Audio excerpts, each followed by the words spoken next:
How do I want to fix this? Let's see. Filters.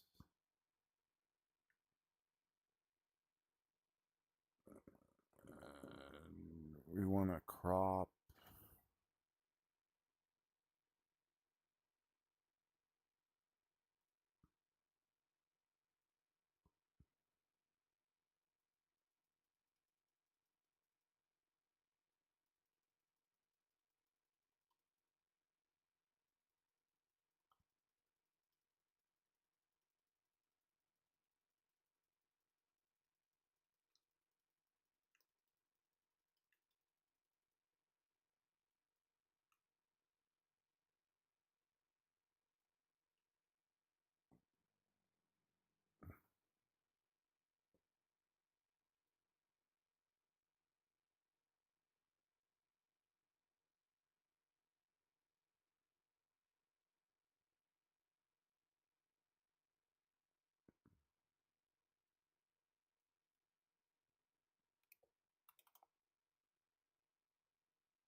Oh, out. Out of there.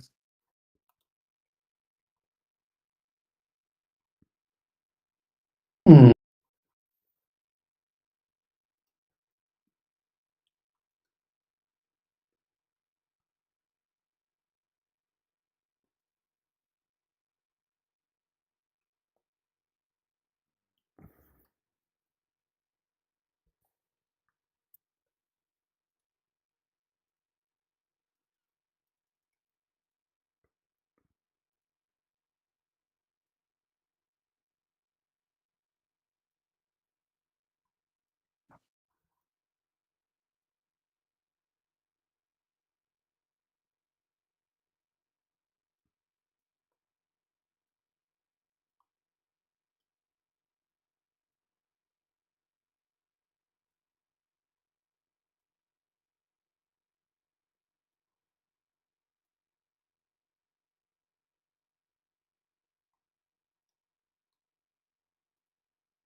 Okay.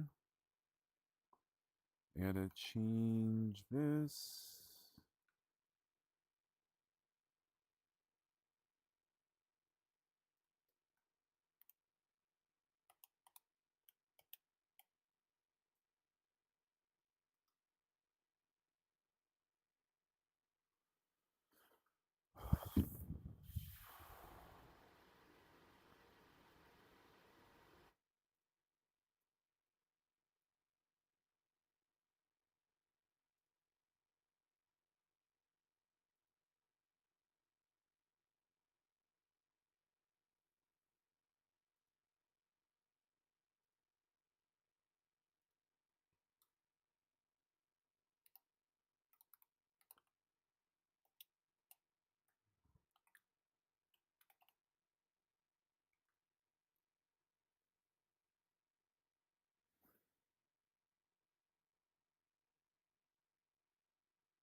I gotta do something to get the chat somewhere. Let's see.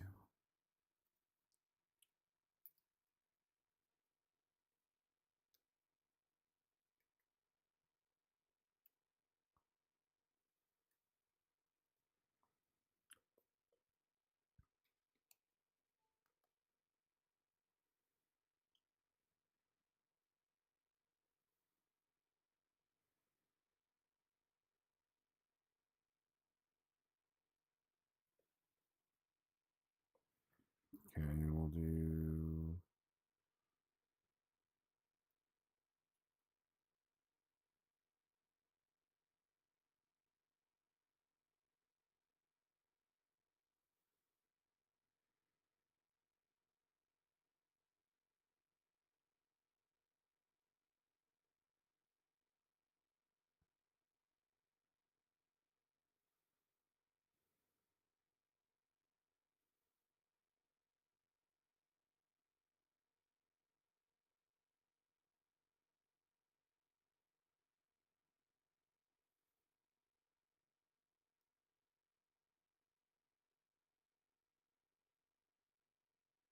Okay, there we go. That'll kind of work for now until I get this fixed. Until I get this more squared away. But while I'm like, I can at least see chat now. Not that anyone's talking, but it's fine.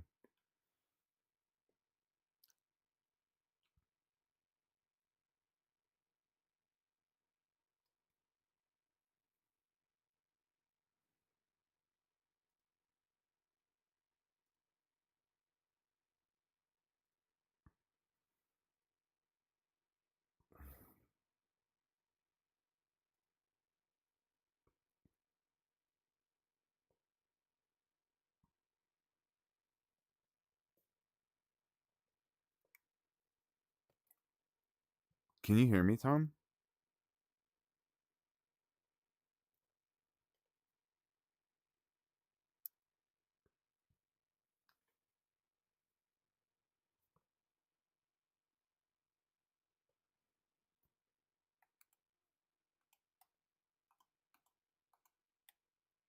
Can you hear me, Tom?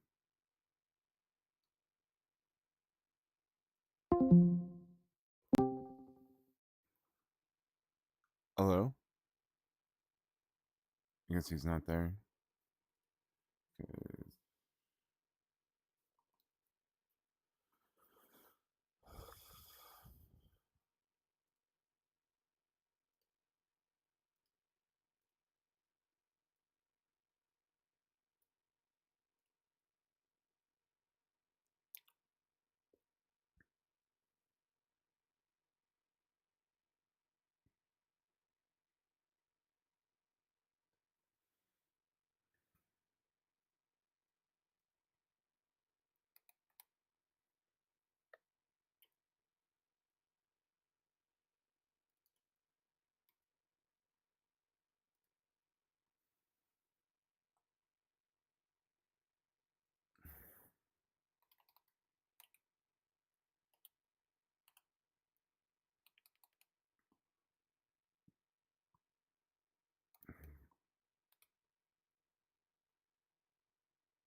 Okay, let's see.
Let's see.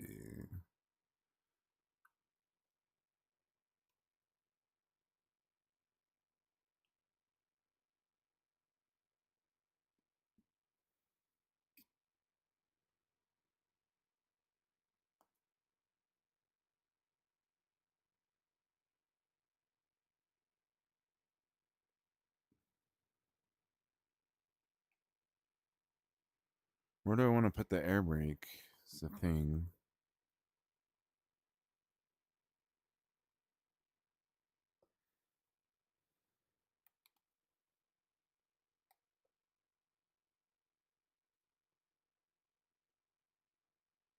Okay.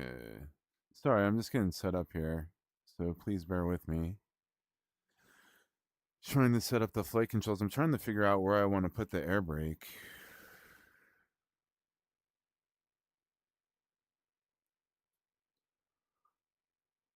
I can put it here. Yeah, so we can do air brake out, air brake in. So if we go here, air brake out, air brake in.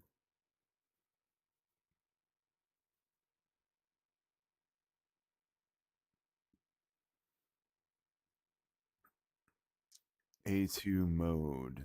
I wish I knew what these things were. I mean, I'm sure it'll become apparent as I fly this aircraft, but like the thing that's weird about the Viggen is it's not Russian or American. So it's like a completely different logic to how it's like laid out and how the systems work, which is what I'm looking forward to. So it's not a bad thing. It's just I don't understand the logic yet about how everything works.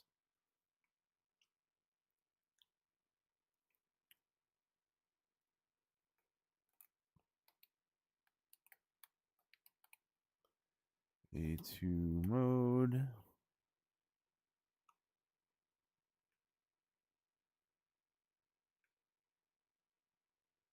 I think we put that here and we put A2 mode up.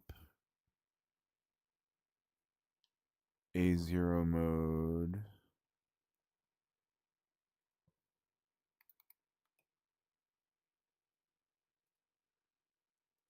And put this down.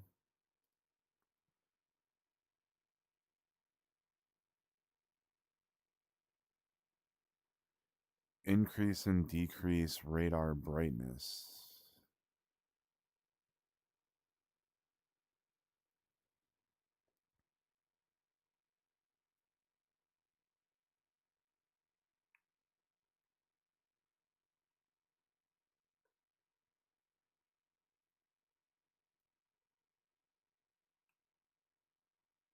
Put that on my, yeah, so we'll go.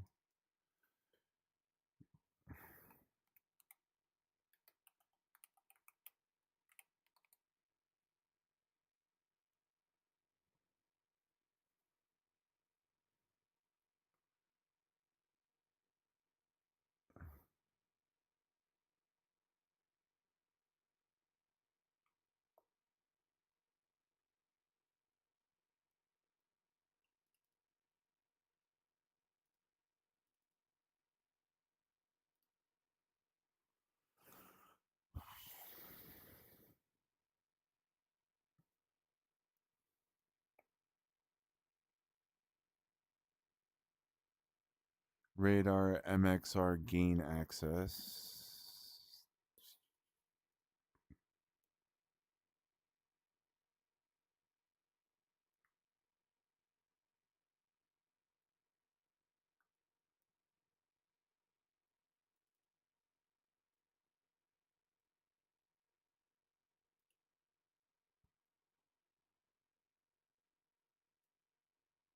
Okay.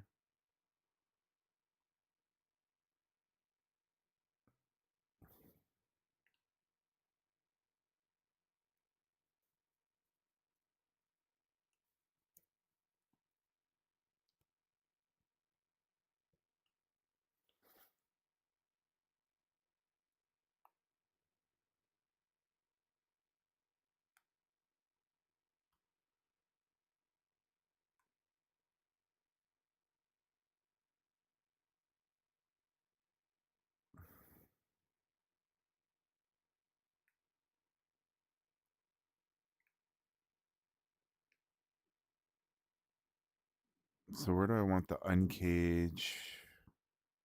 Hello, Wick. How's it going? Thanks for coming by. Sorry for the delay. It's a little hard for me to read chat because I have my VR headset on, so please bear with me. Sorry if it took me too long to get to you.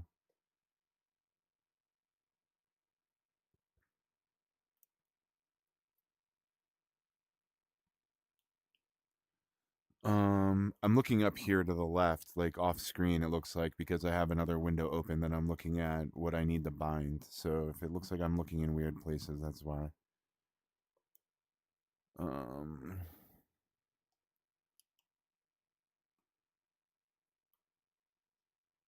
Auto throttle AF. Did I set this to something already? Let me see.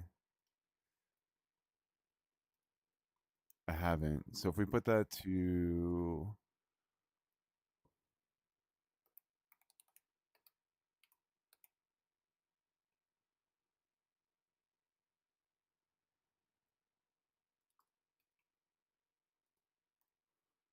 throw that there. What do you fly, Wick? What's your main aircraft?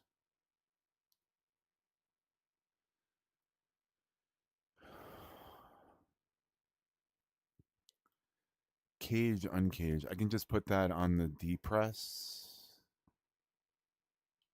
Um,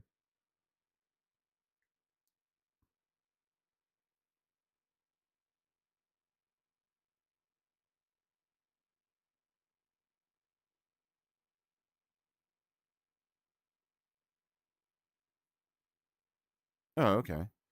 I use VKBs. I have the VKB Gladiator Evos. I have an S-Tex modern throttle system, and then I have the T rudder from VKB. I love the S-Tex. The S-Tex is the best throttle out there. The Gladiator Evo is great. Don't get me wrong, I love it, but there are better sticks out there.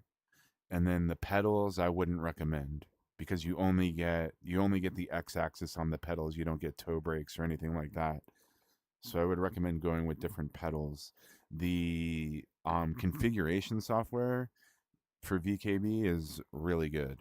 It's really good. So as far as configuration is concerned, I can recommend the VKB software, but I would stay away from the pedals. But I have the T rudder, the VKB Sim T rudder pedals. They're good. Don't get me wrong. They're good. They're smooth. They they function great, and like there's no jitter or like any inappropriate movement. But finding the center when you're like moving from right rudder to left rudder in a helicopter, finding the center is a little difficult, and there's no toe brake. So that's why I would say I wouldn't recommend the T rudder.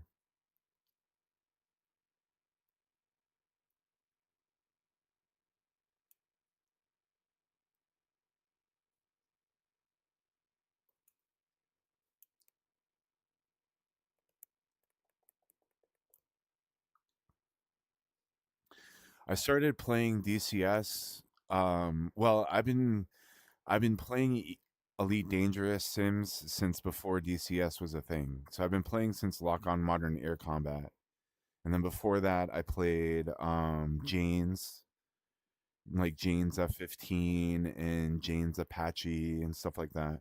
So I've been flying flight simulators since like '99. I think. So over 25 years.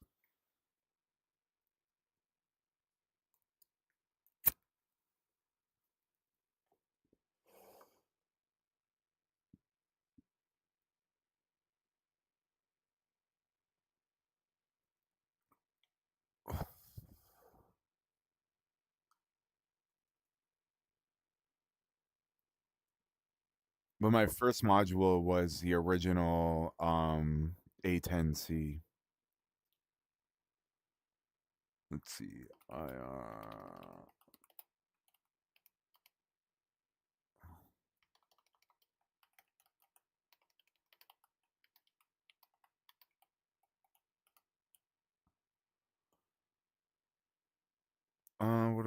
for uncage.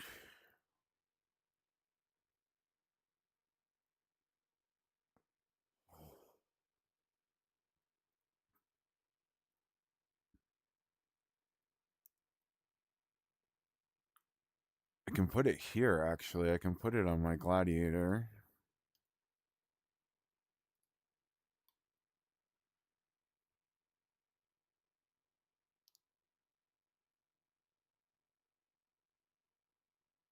No, I haven't played the F-20 or the MiG-29 yet. I haven't played the MiG-29 yet. I'm thinking about getting doing the like the preview, because if you have the DCS or the ED launcher instead of the Steam launcher, you can do the trial periods. You get 2 weeks that you can try any module out. So I'm thinking about I might try it at some point, but it's only good for 2 weeks. So you got to like time it right to when you want to do the time, and then if you want it, and so on and so forth. But you can essentially fly DCS for like 2 years for free using all the if you like every 2 weeks you learn a new plane, and so on and so forth, or map or something.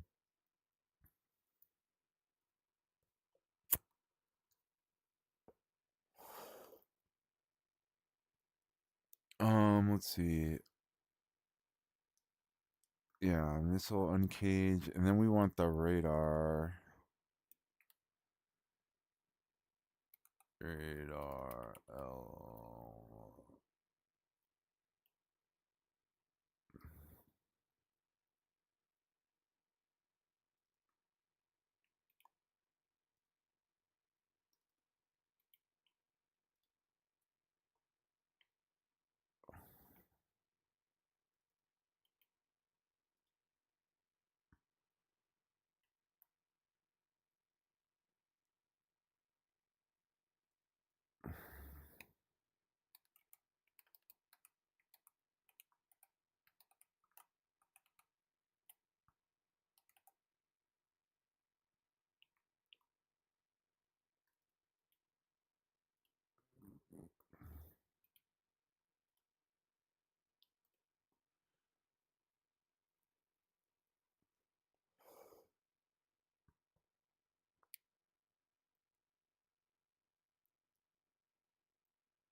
So like I said before, if you get the standalone DCS launcher from the ED website, and then you buy your aircraft through there, or well, you set up an account through there, you can test out all the modules for 2 weeks.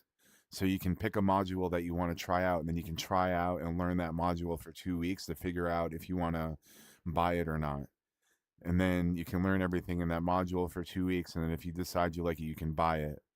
And then if you don't like that aircraft, you can test fly another aircraft for an additional 2 weeks.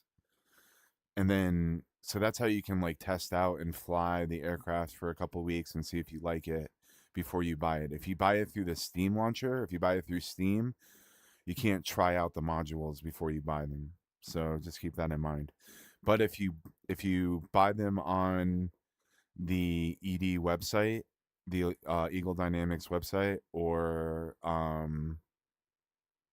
you you buy them on the Steam, you can link your Steam account to your ED account, and you can have both your modules essentially. And then so you can mix and match how you do it, like depending on where you want to buy it. Because like sometimes Steam will have a sale, but the ED website won't have a sale, and vice versa.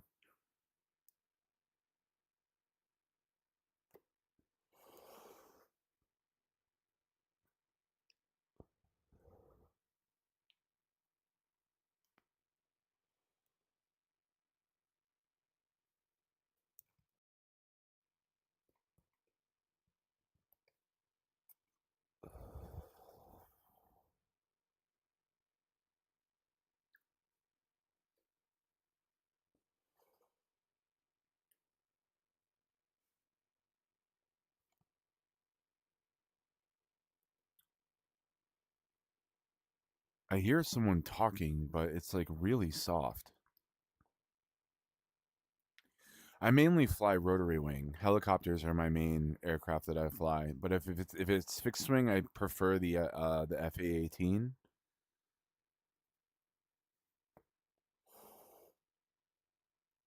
or the F-15E. But you can't get the E anymore. I also like the Harrier, but you can't get the Harrier anymore either. Let me recenter. Okay.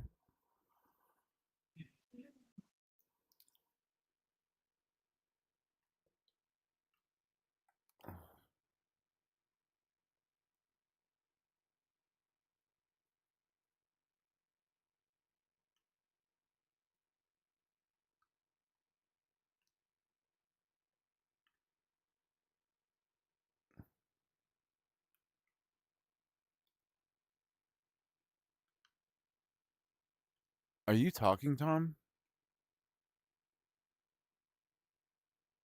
Hello? Oh, hey, what's up?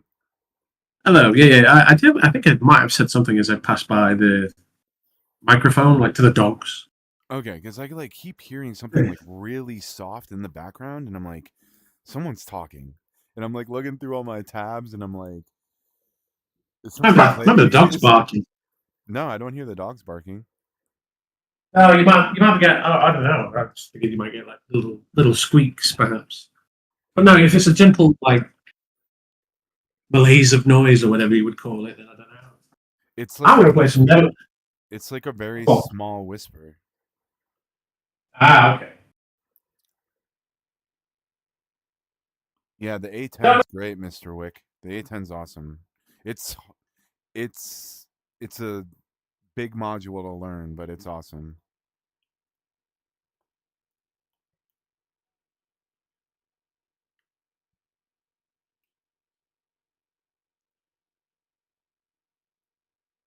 Training. Oh, cancel training.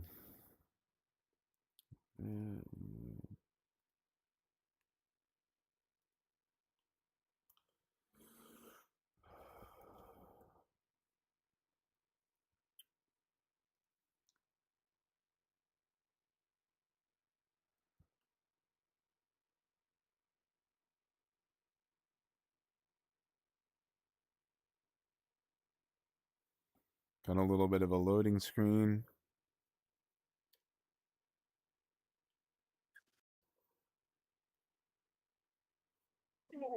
Something sounds plainy. Something sounds platey. Plainy, like it's a DCS, yeah. Yeah. Ooh.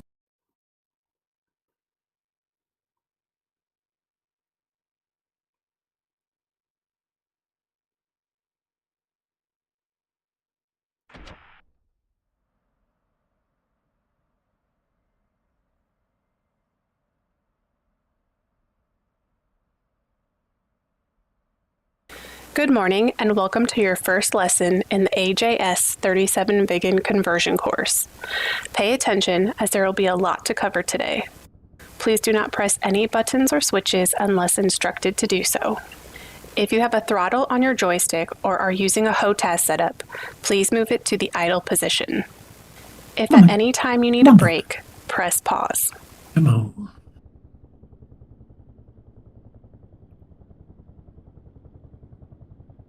First, we will connect ground power. This will allow you to conduct most of the pre-flight checklist without starting the engine. Press the communication key, then press F8 for the ground crew, followed by the request ground power option. The crew chief will now connect the ground power unit, which will provide AC power and cool air.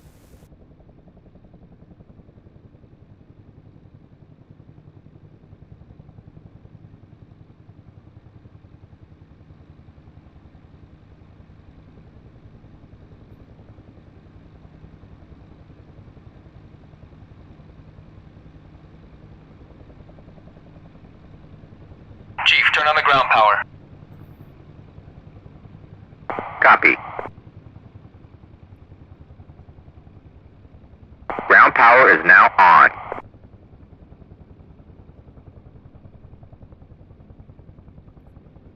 get to? This is the Viggen. I actually got this Viggen. from, I got this from a friend of mine actually. So, this is my first time flying. I got it for like maybe 6 months ago, and this is the first time I've had a chance to fly it or learn how to fly it.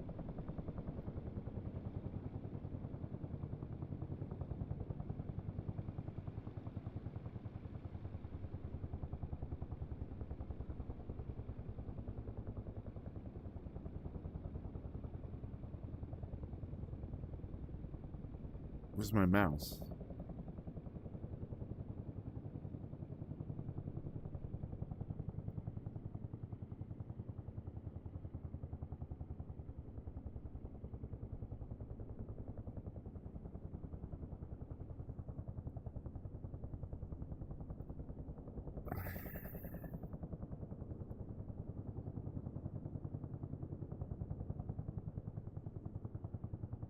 Mr. Wick sounds like a cool guy. I love the name.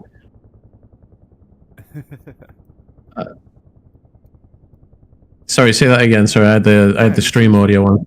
He seems pretty cool. Yeah. He's getting in the DCS, so. Oh, cool. No, I just like the name, Mr. Wick. I think it's cool. What's your go-to plane? Let's go. I'm a big fan of the A10. Set the main power switch to the on position in order to enable the main power bus. I fly race cars. Set the main power. Oh, there it is.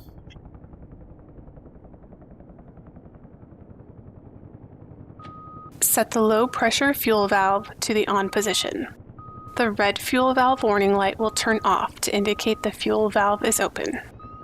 Cancel the master caution alarm by pressing the master caution button between the two flashing caution lights.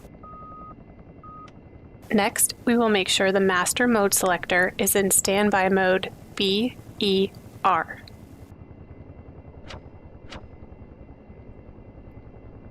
Make sure the auto throttle is set to off and in the upper position, and the landing gear lever is in the extended lower position.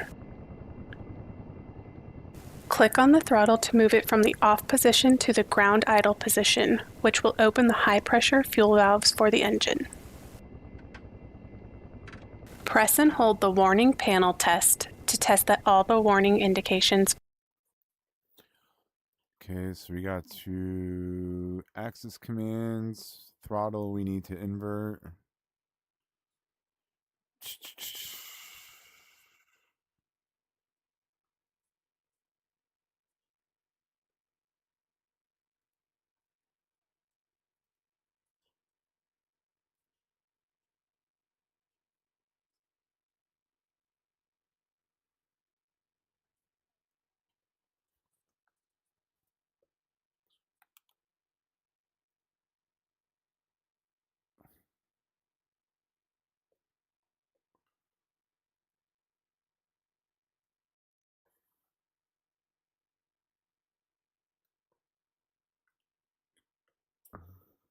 Oh, I know where it's coming from. It's coming from my phone, because I'm using my phone to read chat.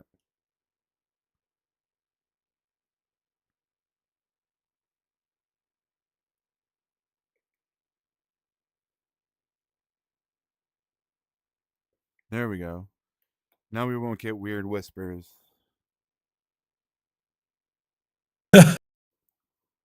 Oh, that's You got awesome. that headset. Yeah. That's awesome. You get that. The HOTAS function. The left and right indicator panels, master caution, as well as several other indicator and warning lights will be lit for the duration of the button press. Turn on the main generator. The engine is not currently on, so it will not provide electrical power yet. Center the autopilot yaw correction dial by setting it to 0.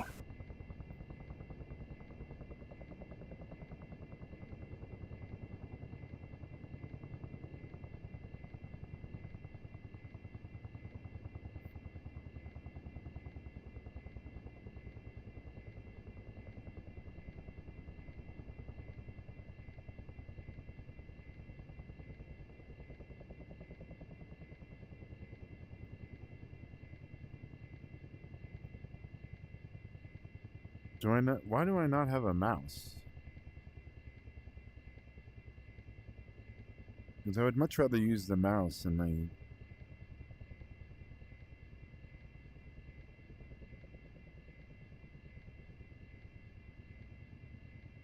Oh, okay, there's a cover on it.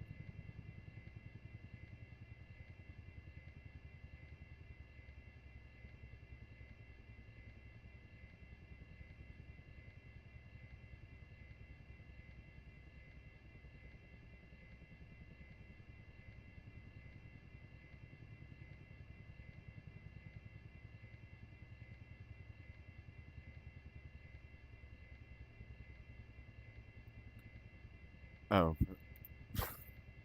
Auto set. Confirm the yaw trim is centered. The trim is centered when the trim indicator pin is visible. Where is this?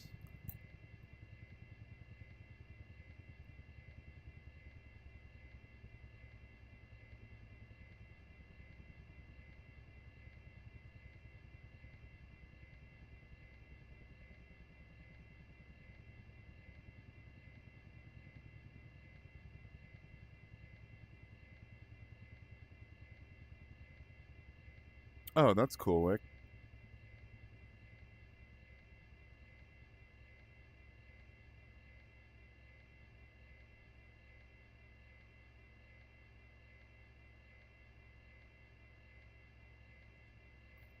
I'm looking for...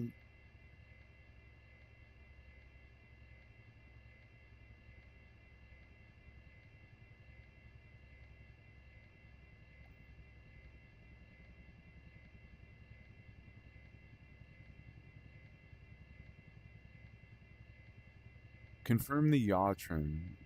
Sid trim is centered. The trim is centered when the trim pin is visible. I don't know what any of that means. We're just gonna go... I'm gonna assume it's trimmed. Set the radio to normal plus guard, which will enable the main radio while still monitoring the guard frequency.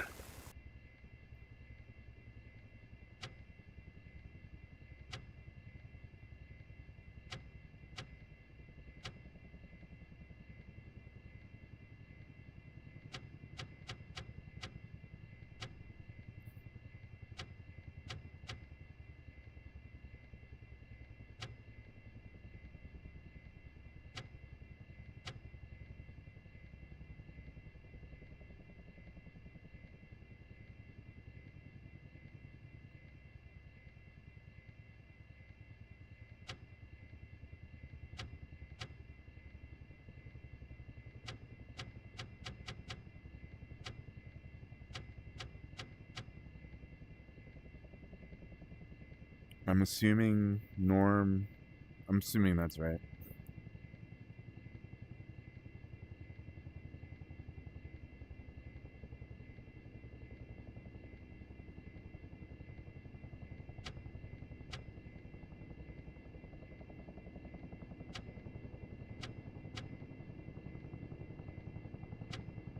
Confirm that the thrust reverser is not engaged.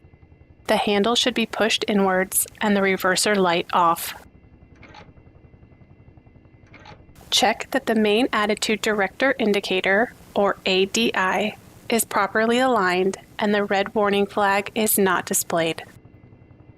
If the warning flag is visible, the external ground power is not connected yet as the instrument is AC powered. Either connect the ground power or check the instrument after engine start. I'll catch up in chat in a minute. Actually, right now I will.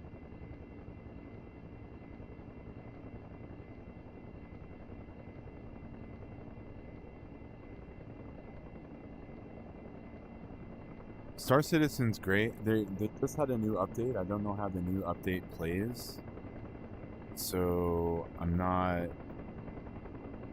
sure about that. I haven't played since they just updated it on Thursday. I think they just updated it, so I'd have to check it out and take a look at it. But it goes through stages. Like some patches are super buggy, other patches are great. So it depends on the patch.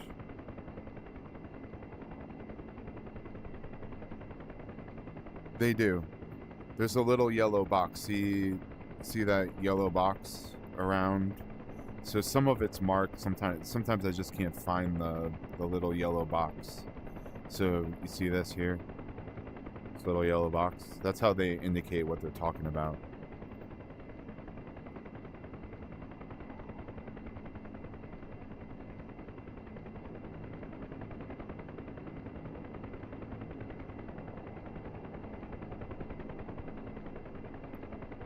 Set the HUD reflector glass to the lower position so that the takeoff symbology can be properly displayed. The HUD is not currently on, so nothing is displayed.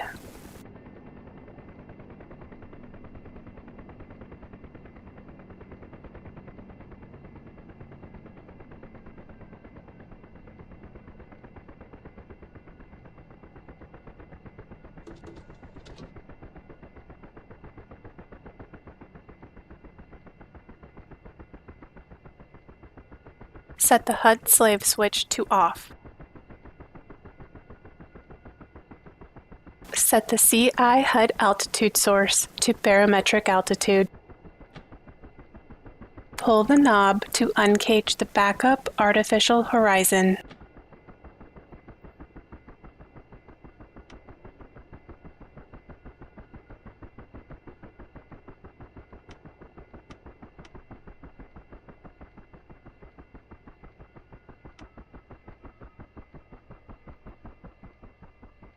Now, set the main altimeter pressure. Turn the pressure setting knob until the altitude is displayed as 0 meters. QFE pressure today at this airport is 1031. QFE is the altimeter pressure adjusted for the airfield altitude, where the altimeter will display the height above ground level at your current location rather than referring to the altitude above sea level.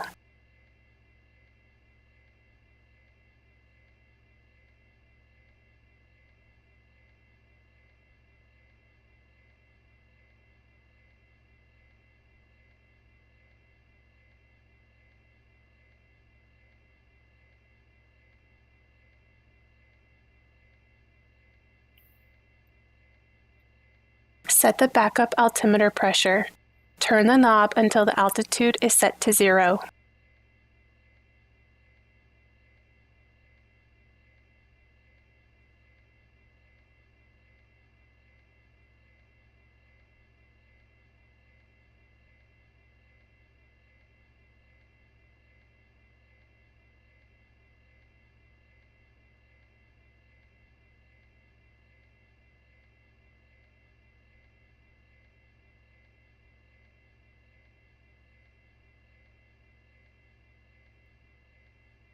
Set the radar warning receiver to the desired position, either off, lights only, or lights and audio. How do I do that? It's tough because I don't know anything about Swedish aircraft, so all of this is like completely brand new.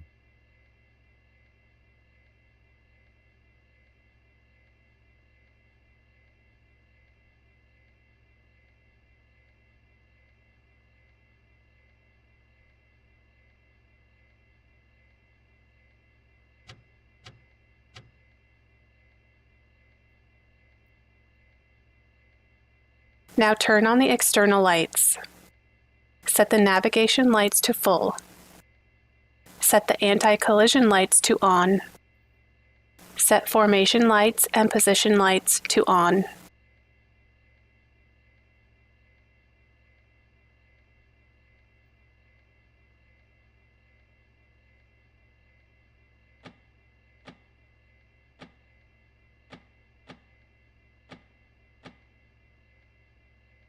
Confirm the setting or set the local magnetic declination, which in this part of the world is about 6 degrees.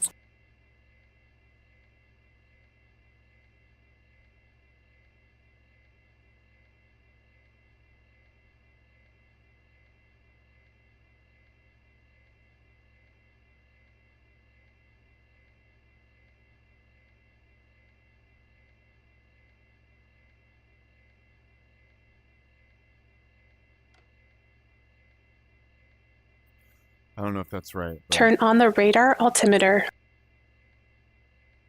Next, we will load the data cartridge to load our flight plan and system presets. Set the data selector knob to mode REF LOLA. Set the input-output switch to IN.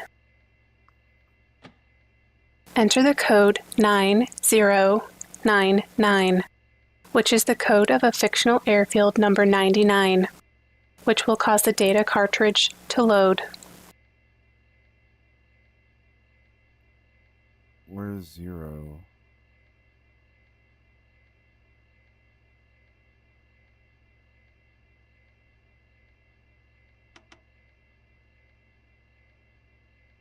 Nine 099. Press the LS waypoint button to enter. The first digit 9 will flash until the transfer is complete. A completed transfer is in. Set the input-output switch to out. Open the oxygen valve by moving the lever forward. Close the canopy by pushing the canopy lever forward. The canopy will close and lock into place.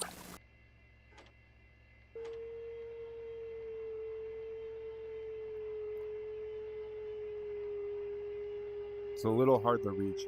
Now, we will start the engine. We have already opened all the necessary fuel valves, so all that you have to do is press the start switch.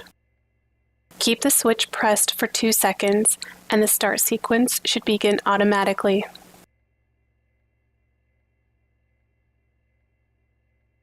The start system light will appear on the right indicator warning panel and indicates that the start sequence has started. The electric starter motor followed by the gas turbine starter will automatically start and will accelerate up to working RPMs.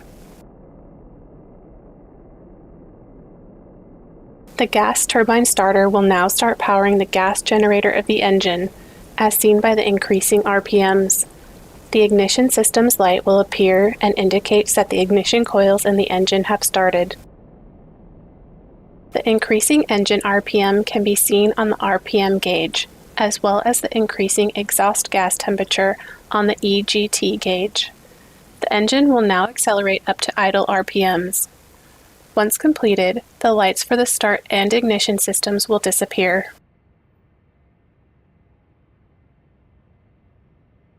Now that the engine is running and the hydraulic system is powered, we can complete the after-engine start checklist. Since we are carrying the external fuel tank, set the pitch trim to 3 degrees nose up.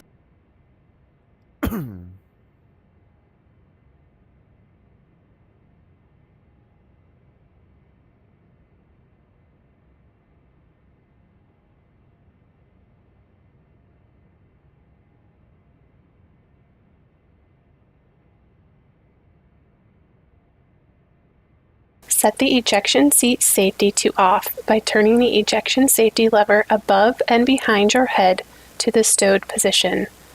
The ejection seat is now live. Confirm that no warnings, except the green landing gear lights, are lit on the warning panels. One exception is for the external tank fuel warning, which will disappear over 70% engine RPM. Press the indicator system's test button. This will run a few tests. High alpha warning, 2 short pulses. Engine fire warning lamps lit. Altitude warning light on the central indicator lit. Fuel indicator displaying about 29% with a rebounding indicator needle.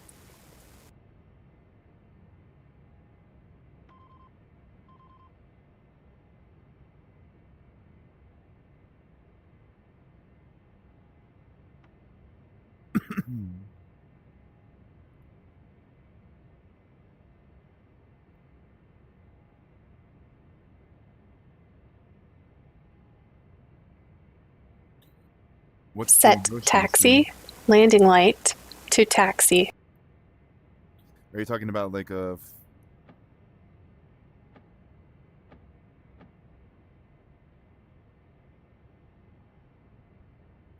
Are you talking about like like A tilting frame? Set the master mode selector to nav to start the HUD.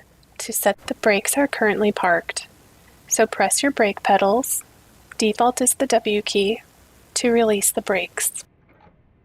This concludes the cold start tutorial. The next lesson will cover how to properly taxi to the runway and take off. Hey, what are you doing? Copy. Clear to taxi to runway 9. Okay. The rudder needs to be inverted. Just controls. Tune axis. X. Invert. Okay.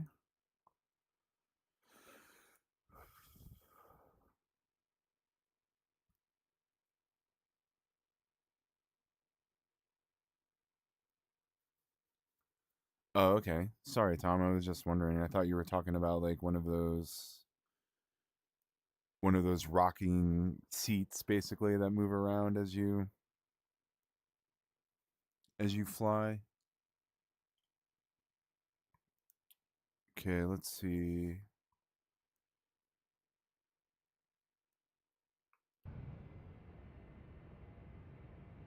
Need wheel brakes.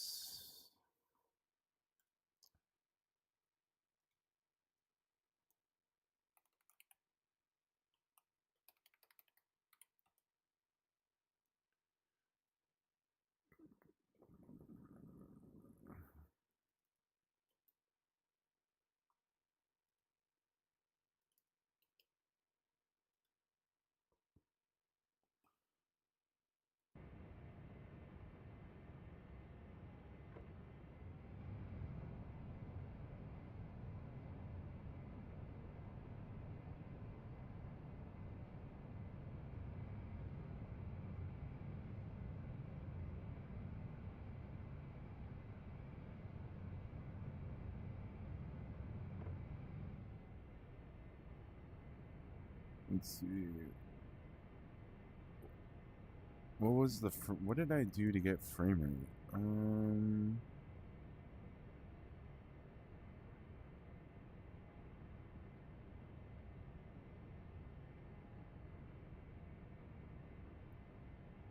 Okay, that's not it.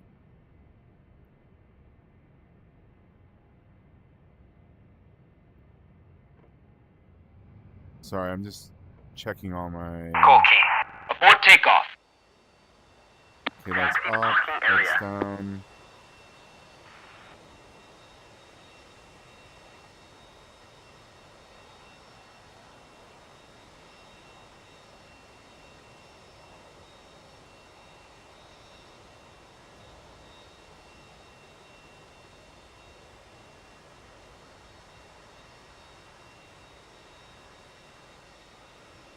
Okay.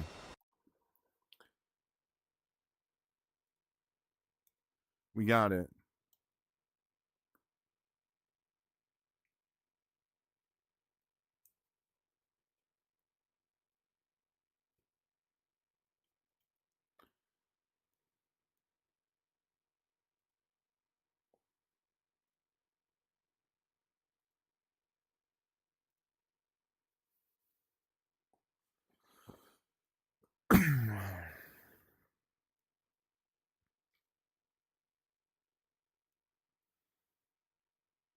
I forgot what I did for...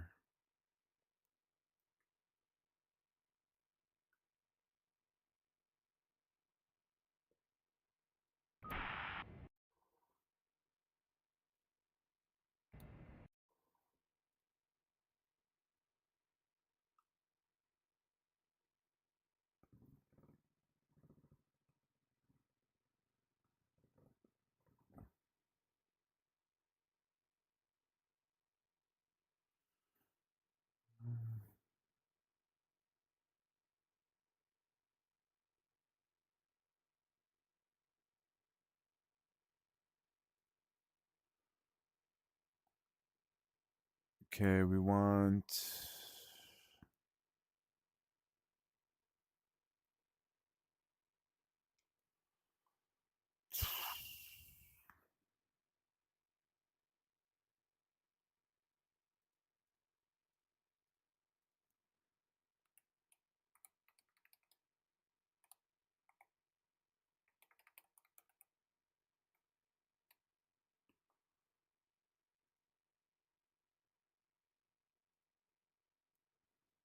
frame rate counter. Button 49.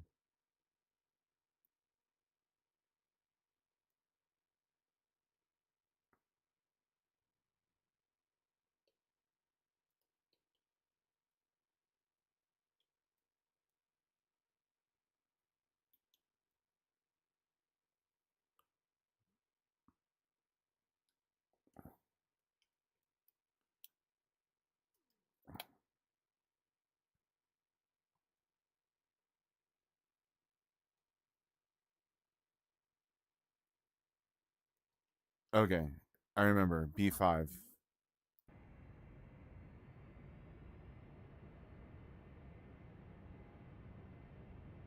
We're gonna change some settings. Options. VR.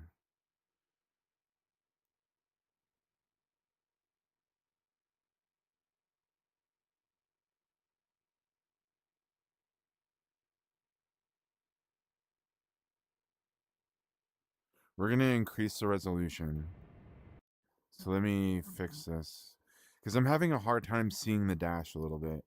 It might be because I'm not wearing my glasses, but I can increase the resolution. So let me do that.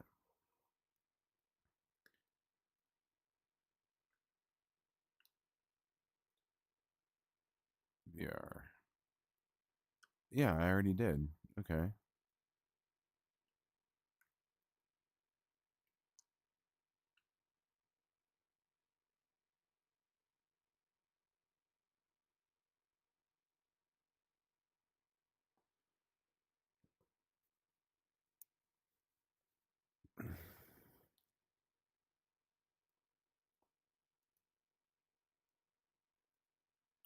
Okay, we have to restart. Sorry, I'm having a hard time keeping up with chat. It's really difficult to read chat. Let me see if I can.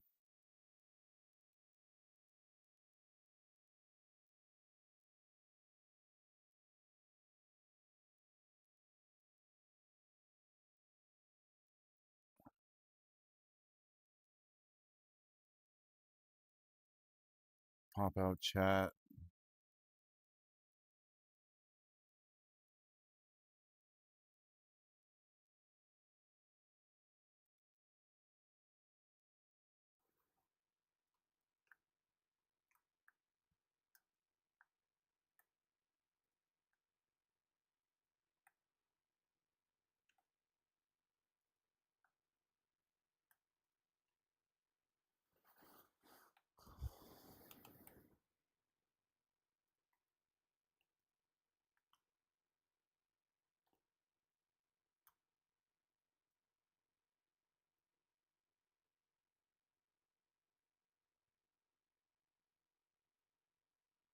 Yeah, you're more than welcome to join us.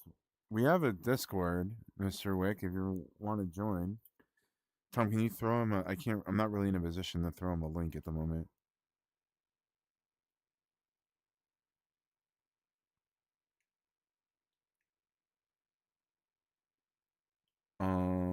Let's see. So we want to go here.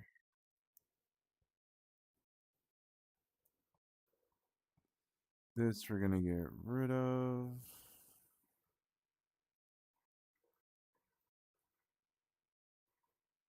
Close that.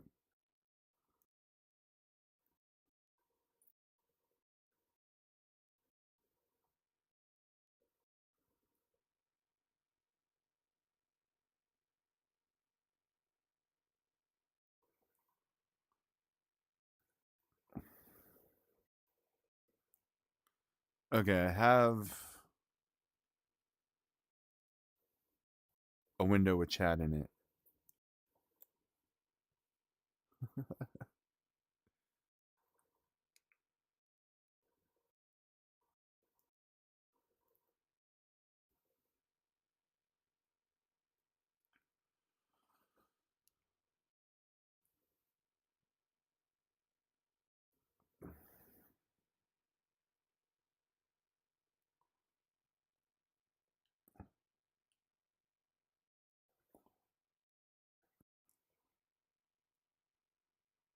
I'm not sure where. I guess chat can go up here.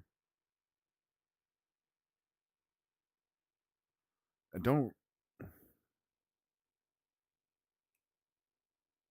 Maybe there.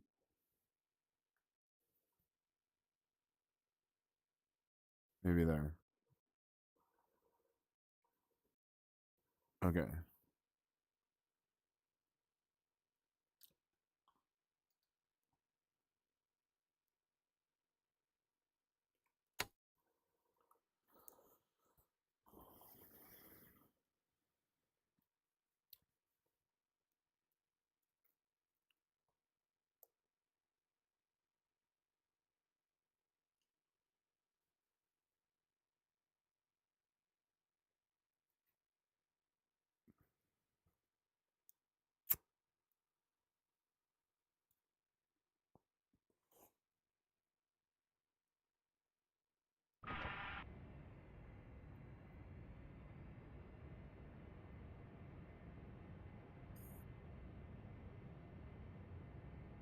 Good morning and welcome to your second lesson in the AJS37 Viggen conversion course.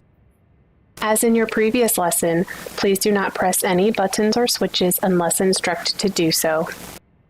If you have a throttle on your joystick or HOTAS, please move the throttle to the idle position. If at any time you need a break, press pause.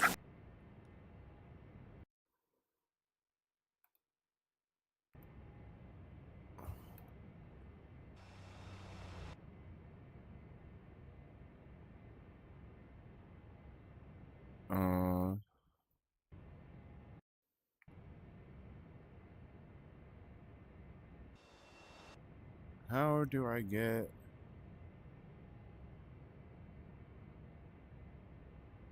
How do I get? It's fine. I'll figure that out later. The aircraft is already started as in the previous lesson, so we will now follow the car in front of us. This lesson focuses on how to taxi, general ground handling, and use of the thrust reverser in the AJS37 Viggen.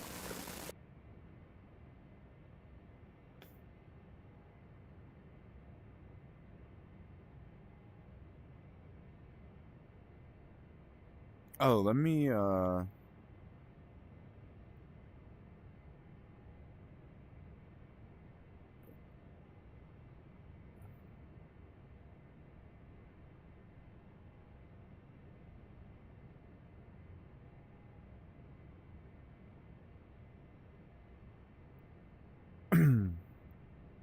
Oh, we play all kinds of stuff. We play, like, earlier today we were playing Arc Raiders. We were doing the playtest for Arc Raiders. Elite Dangerous, which is kind of a sin. A couple months ago, we just finished a playthrough on Dune Awakening. We're kind of waiting for new stuff. Even though there's new stuff, we're like waiting for like a group of people that want to play again. I've been in the jump space a little bit. I'm really in the Warhammer 40k, so I play like Warhammer games sometimes. I used to play Age of Empires like way back in the day, but like it's been a while. I'm doing a Mechanicus playthrough right now that I just started. The throttle has two idle modes, ground idle and in-flight idle. The throttle is currently in the ground idle position. If you would move the throttle forward just slightly, you will hear a slight click, followed by an increase in engine RPM, engine pressure ratio, and exhaust gas temperature.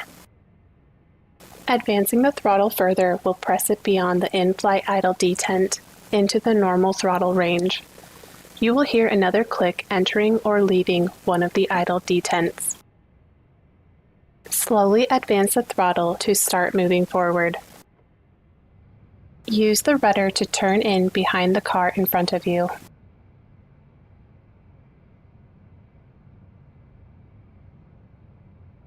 Cookie, clear to taxi to runway 9. I also have Demon Hunters, so I've been meaning to try that out. I haven't played Demon Hunters at all yet. So I'll be getting into Demon Hunters here pretty soon. Follow the car.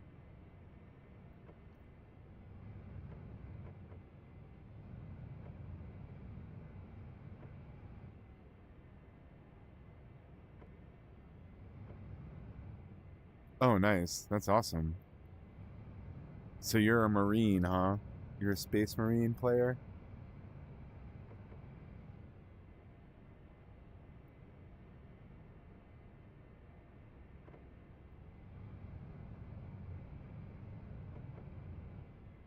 Okay, nice.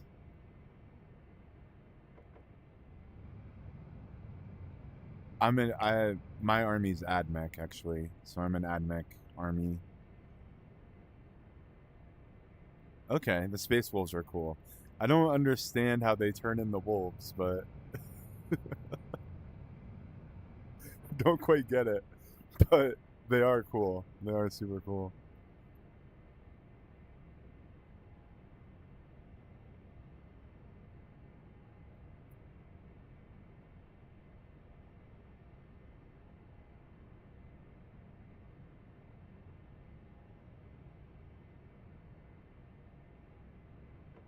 It says follow the car, so we're gonna follow the car. Hold position. Hold position. Hold position. Hold position. Hold position. Hold position. It says follow the car. Hold position. Hold position. Hold position. Hold position. Hold position. Hold position. Now we will practice reversing. Hold The position. thrust reverser is activated by pulling the reverser handle. The reverser flaps will close and the thrust will be directed forwards. Be careful with the amount of thrust used. Gently advance the throttle to start rolling backwards, and then reduce the throttle down to idle. Do not press the brakes while rolling backwards, as it is very likely you will cause a tail strike. Turn off the thrust reverser by pushing the thrust reverser handle inwards. The thrust reverser flaps will open and the engine will operate as normal. Hold position. Hold position. Hold position. Hold position. Hold position. Hold position. Hold position. Return to your position behind the car. Hold position. Hold position. Hold position. Hold position. Hold position.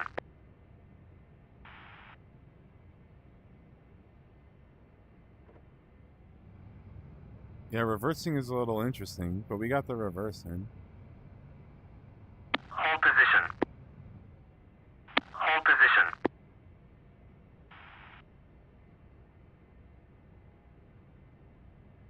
We'll reverse again. Follow the car back to the ramp. Oh, okay. You can use the thrust reverser to slow down the aircraft without using the brakes. Hold position. T-Hax is an orc kind of guy, I think. Hold position. T-Hax would be like an orc. Hold position. Hold position. Hold position. I actually don't know what Hold T-Hax position. would like. Hold position. Hold position. Okay. The Necrontier, Hold position. right? Hold Or position. the Necrons. They were the Hold Necrontier. position. Hold position. Hold position. Hold position. Hold position. Hold position. Hold position. Hold position. Hold position. Hold position. Hold Admech's position. kind of like that. Hold position. Hold position.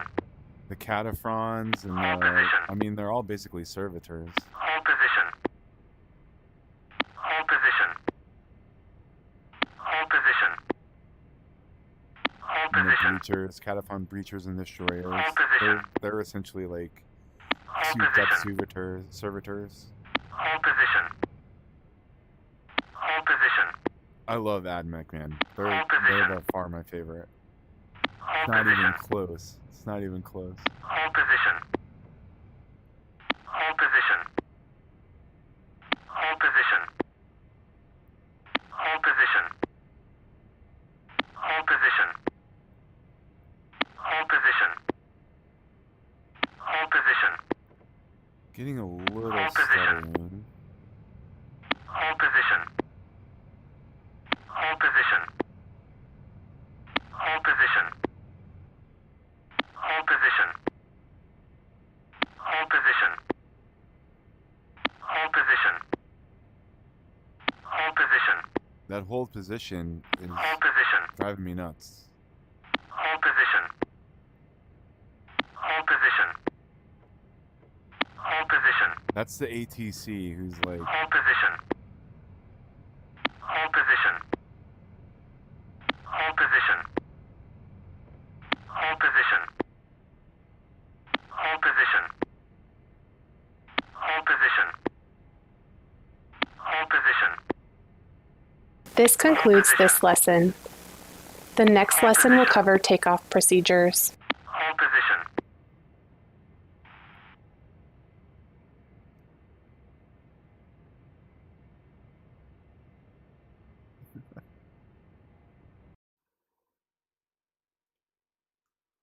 that was a pretty easy mission. All right, we get to fly.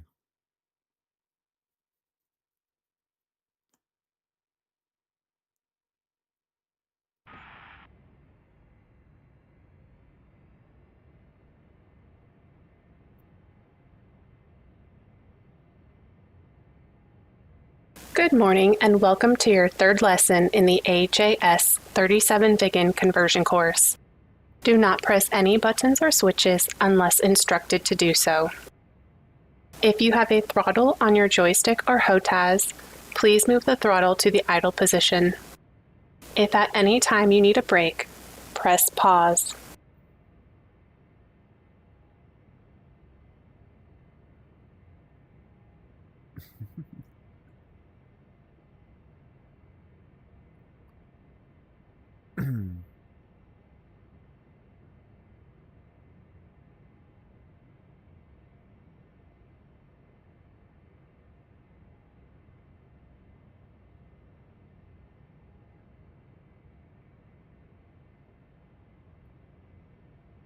Today you will learn about the takeoff procedures and actually fly the aircraft for the first time.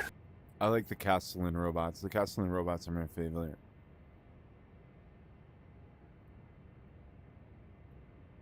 Before takeoff, always make sure the master mode selector is in mode nav.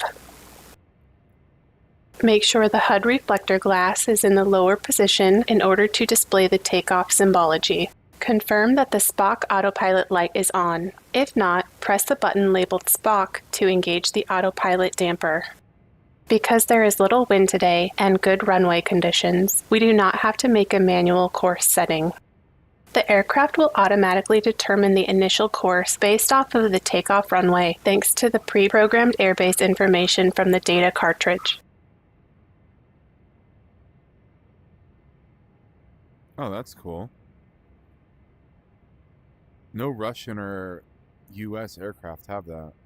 Before you take off, we will briefly review the afterburner indicator.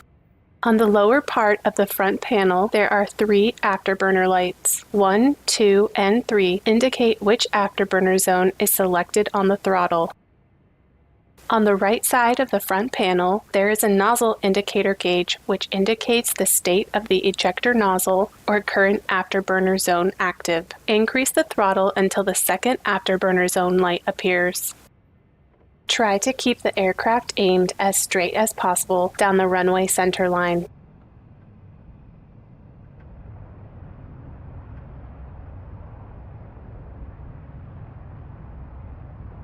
Start pulling back on the stick at around 270 kilometers per hour.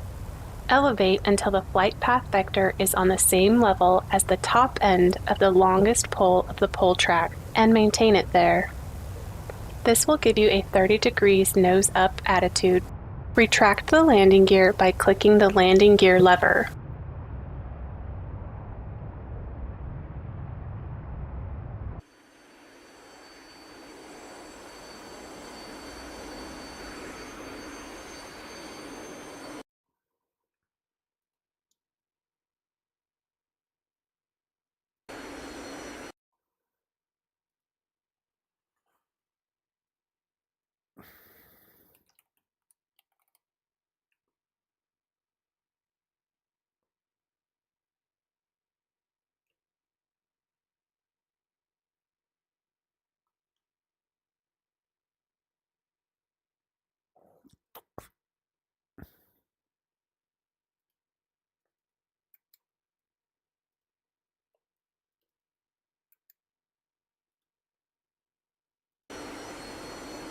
Elevate the HUD reflector glass to in-flight mode in order to display the HUD symbology when at lower angles of attack.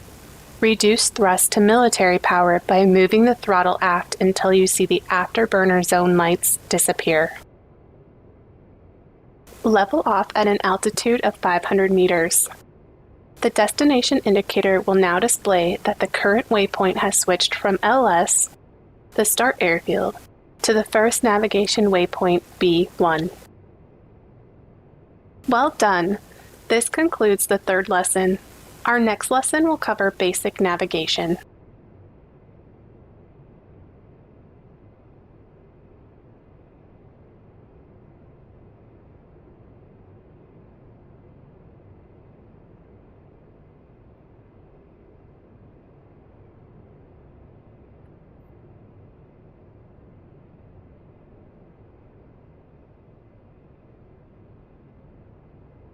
Where's my airspeed?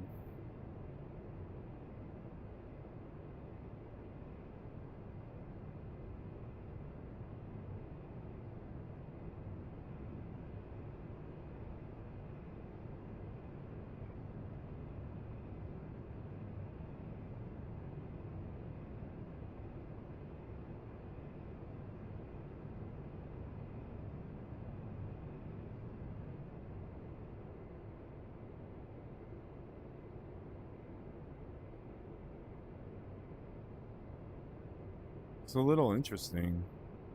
Is that my altitude or airspeed on the left side? Where's my altitude?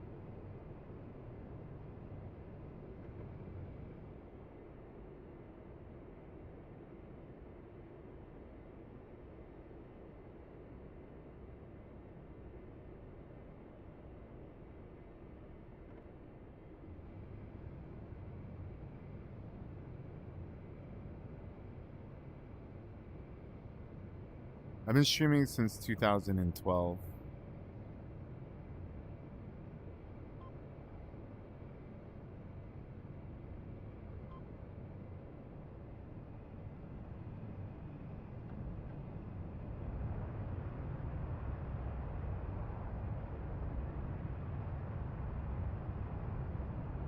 Okay, so that's my altitude. Where's my speed?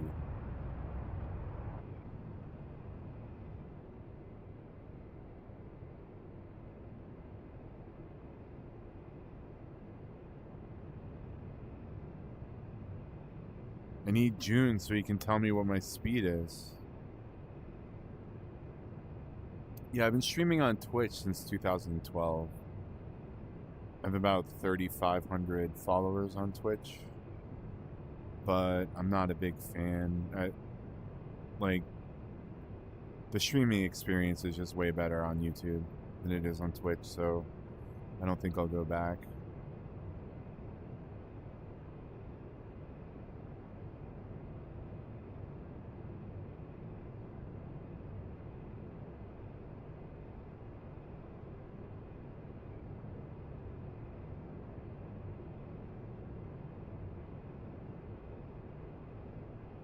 Oh, thanks, Mr. Wick. I appreciate it. I just do this for fun.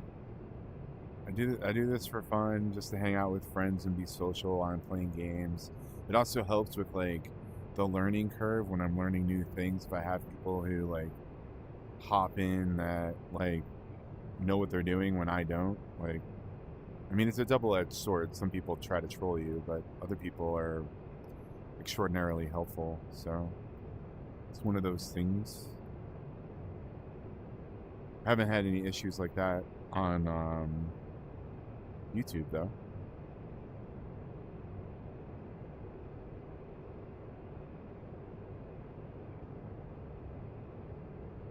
Can you hear the aircraft, or let me try turning up the sound.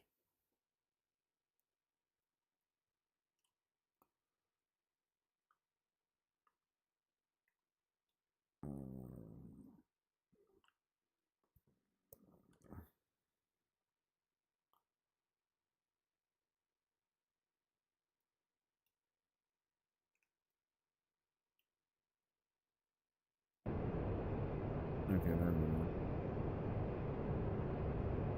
It feels more like I'm in an aircraft now. I'm just getting a feel for it. I don't know what any of the gauges mean.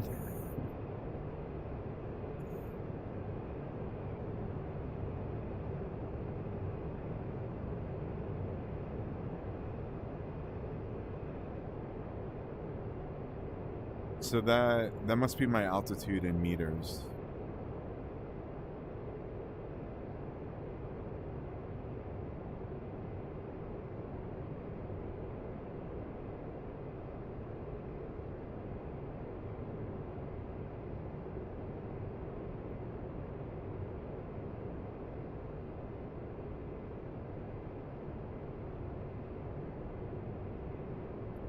It flies lovely.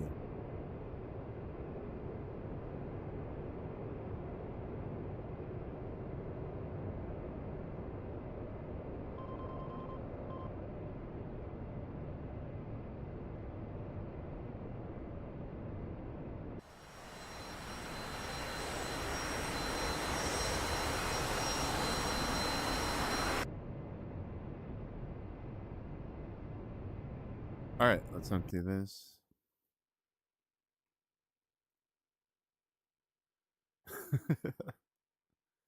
Let's see.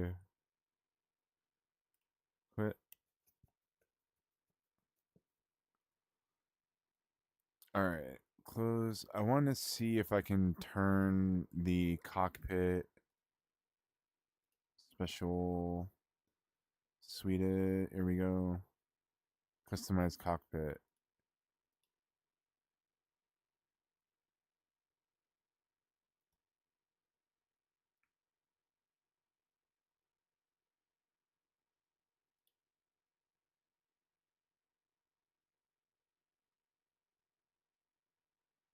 What is it? Does it give me?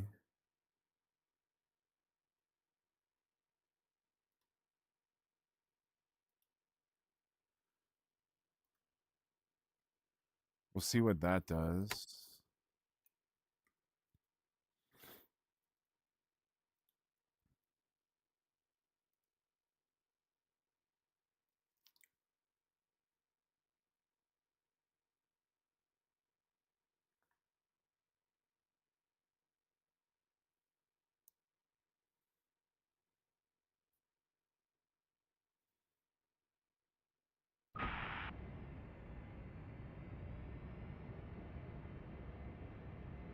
Good afternoon and welcome to the first navigation lesson. Today we'll cover the fundamentals of the navigation system and basic waypoint navigation. We will take off from Senaki Air Base and follow a short route through northwest Georgia. Whenever that We guy have says good already afternoon, loaded I the feel like data someone's coming cartridge to for this Discord. mission with 4 waypoints, Which B1 through B4, so we will not be setting up any specific coordinates today. Please refer to the briefing picture or the in-game knee board for an overview of the flight plan.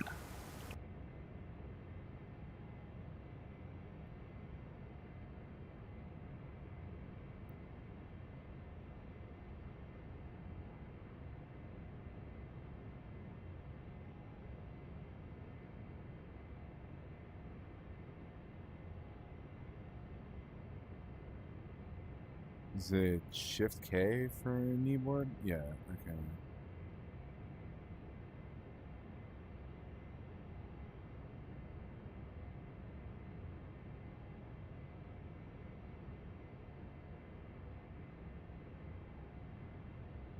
Game is great, Mr. Wick. Well, it depends. It's great. It's great, but like, I don't know. Playing on a role-playing server makes it more fun.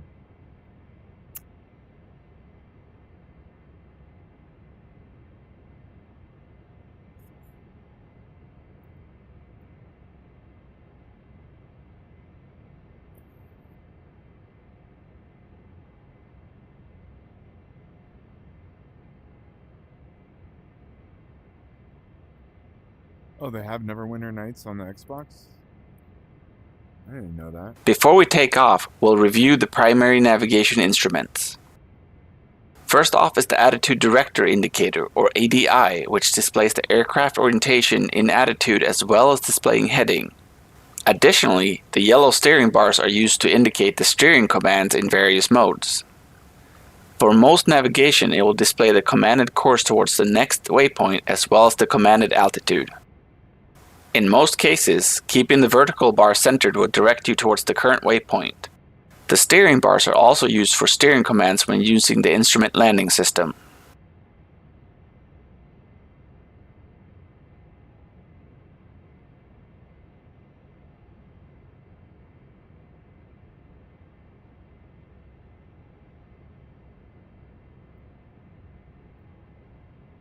The course ring around the radar will display the current heading on the 12 o'clock position. The yellow heading indicator shows the course commanded by the navigation system towards the current waypoint.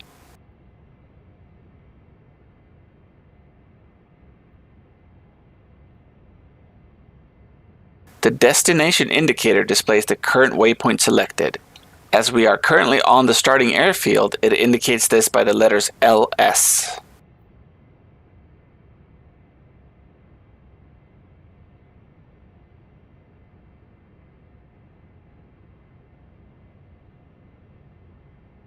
The distance indicator displays the distance to the selected waypoint.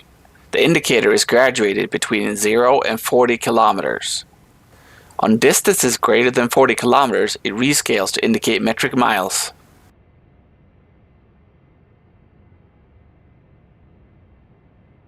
In order to manually select waypoints are selected by pressing the corresponding waypoint button. You may cycle through the waypoints entered if you wish. The primary landing site is selected by pressing the L Mål button. The selected waypoint will be indicated on the destination indicator. You should also see the heading towards the waypoint on the course ring. Reselect the starting airbase LS when you're done looking through the waypoints to continue.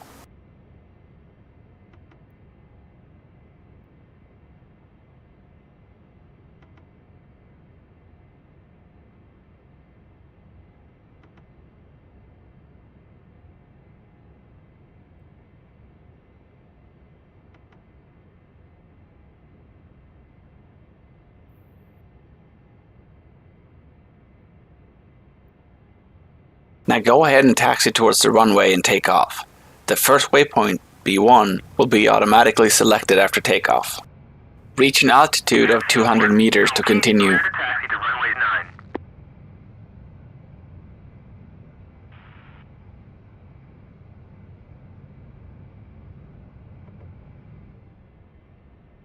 Enfield 1, unable to clear for takeoff. Enfield 1, Koki, you are cleared for takeoff when ready. Climb 300 at QFE 29.88. Not perfectly in the center, but okay. So we gotta look and see.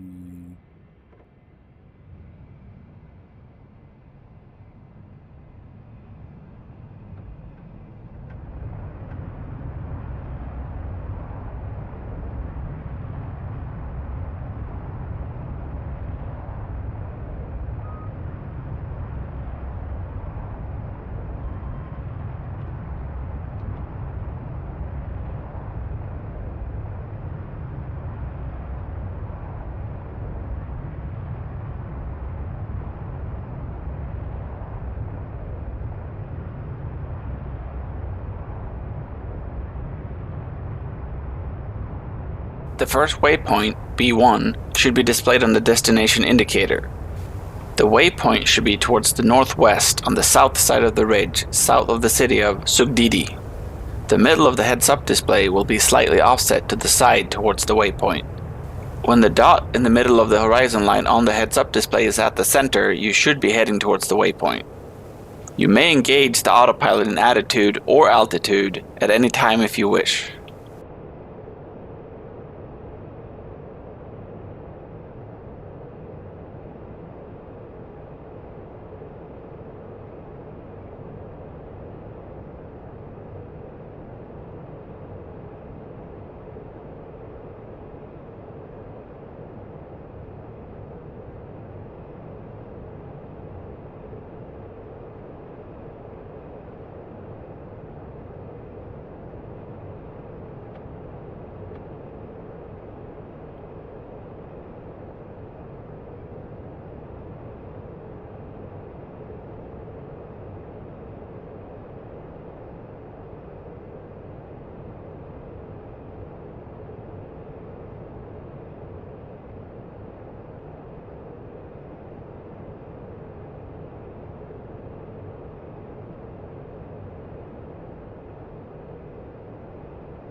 I haven't played Battlefield 6, no.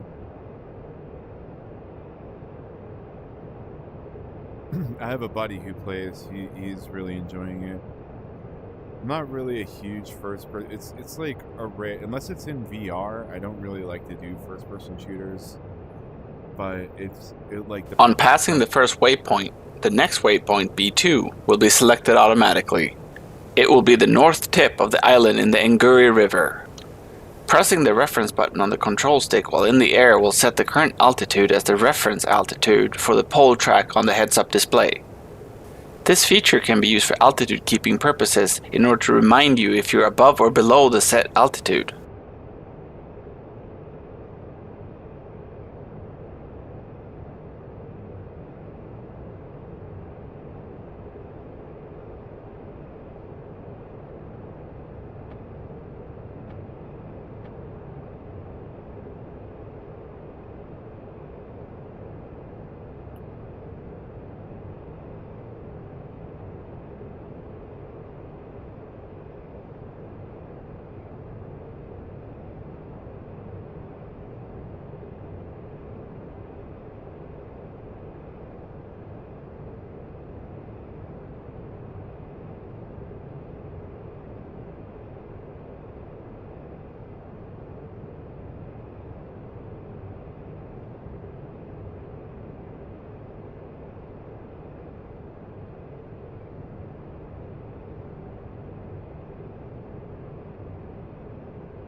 We're only a little sweaty, Mr. Wick.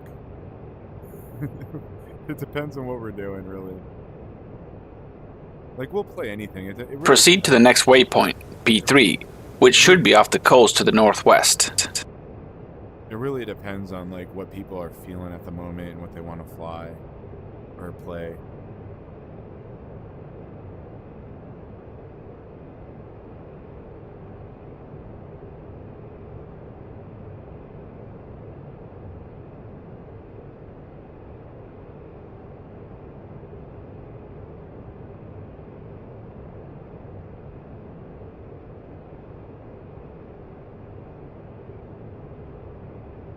Halo RP on Gmod.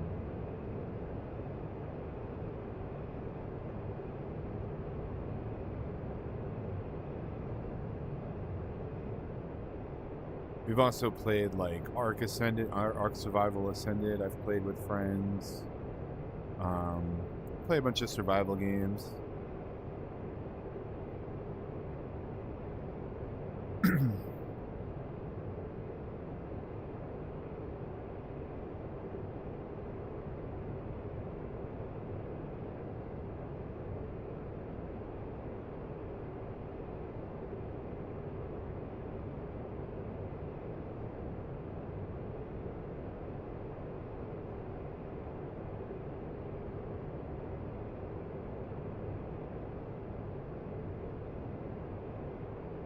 I don't know if you've heard of Atlas. You play Atlas or have played Atlas in the past.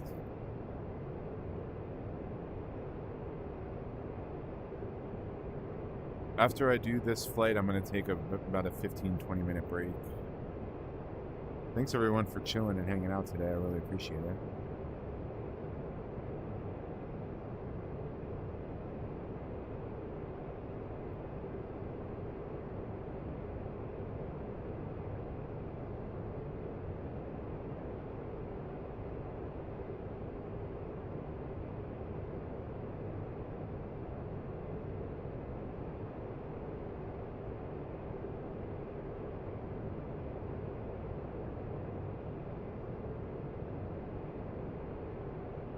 It's very different. Using this is very different. It's definitely not like an American aircraft. It's very like the heads-up display is different.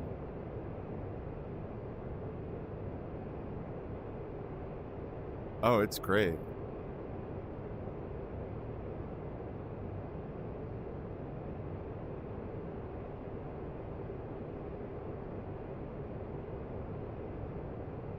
Continue towards waypoint B4.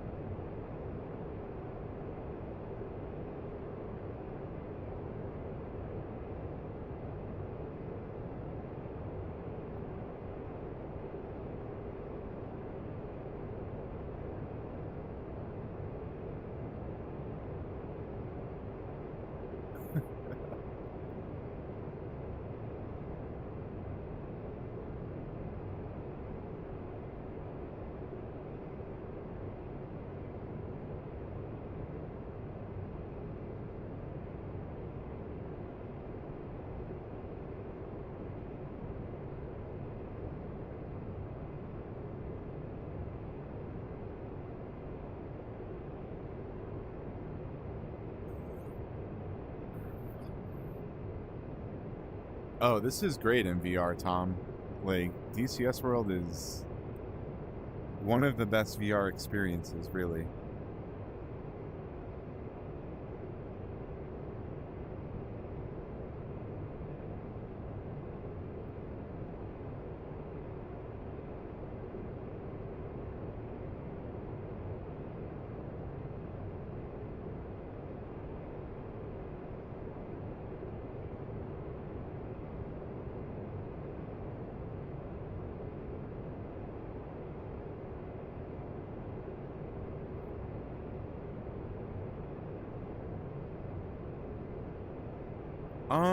I mean, sometimes. Any game can get you. Any game can get you, really. Once you get used to it, it happens less often, but it still happens. Like, I get tinges every now and then of, like,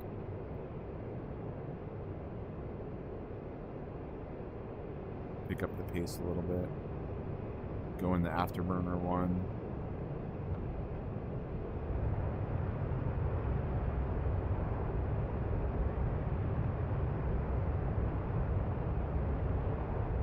Where's my airspeed?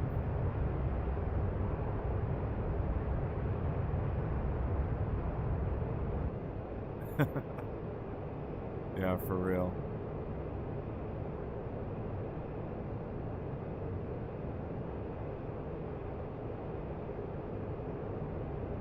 Five kilometers out.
I might, like, it might have not allowed the link. Let me see.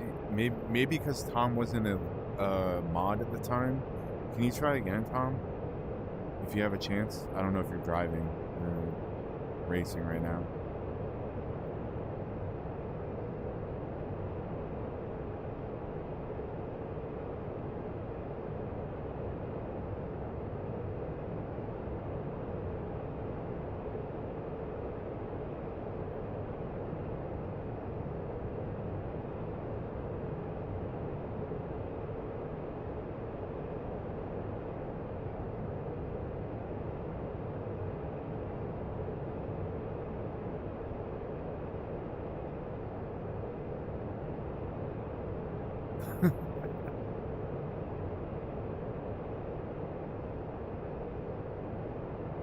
Let me see if I can get... There you go. Thanks, Tom. You're the best.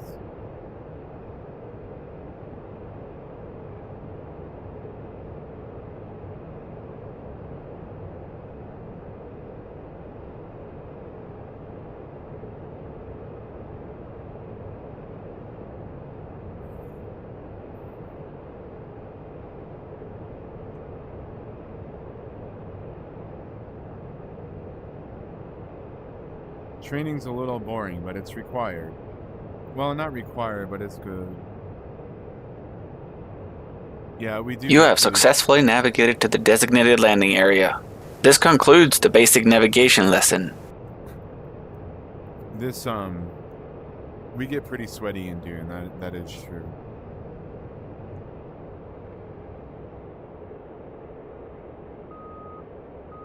Can I pull off this split S before I hit the ground? Oh god, easy peasy.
Wish I knew what my speed was.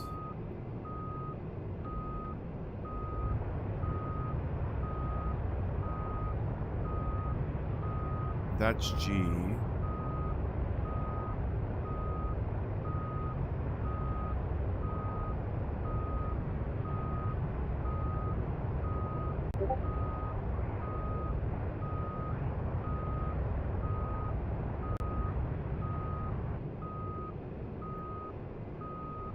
Well, in the Discord, just hit us up anytime when you want to play something. Like, not necessarily saying that we'll, like, it depends on how people feel. Like, if they want to play, hit me up. If I'm interested, I'll play with you, dude. I'm not picky about who I play with if I'm into the game.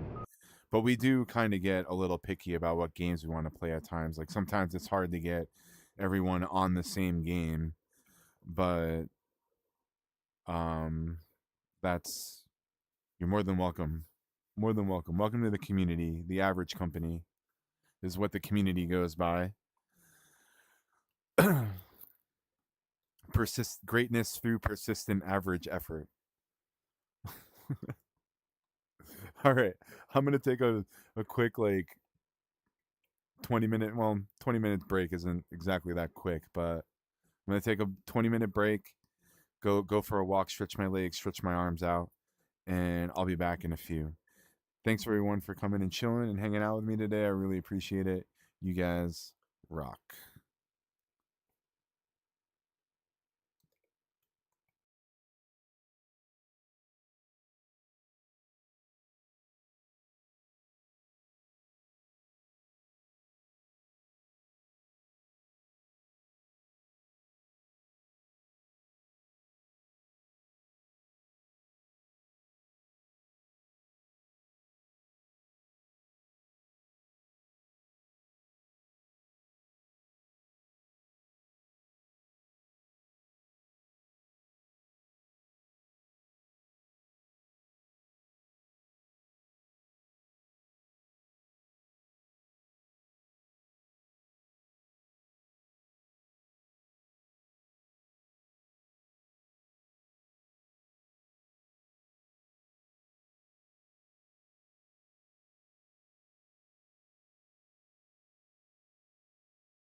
All right.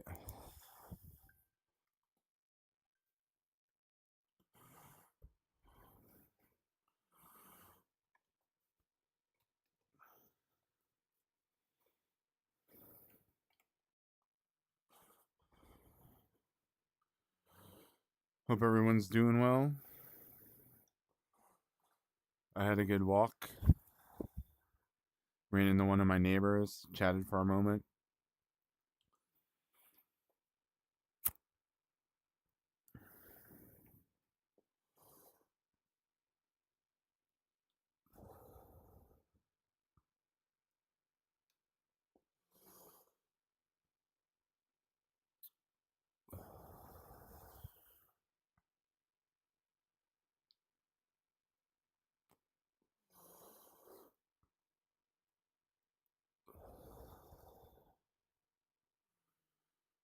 Now we're going to learn how to land.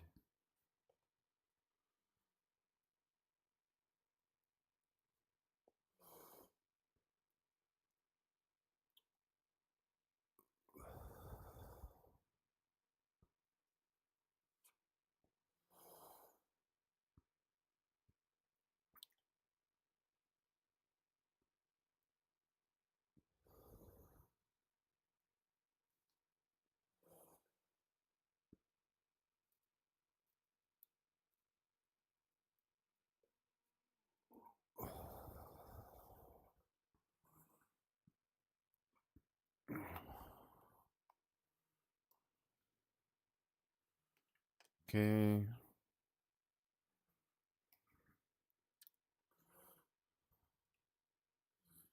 Now we get to learn how to land.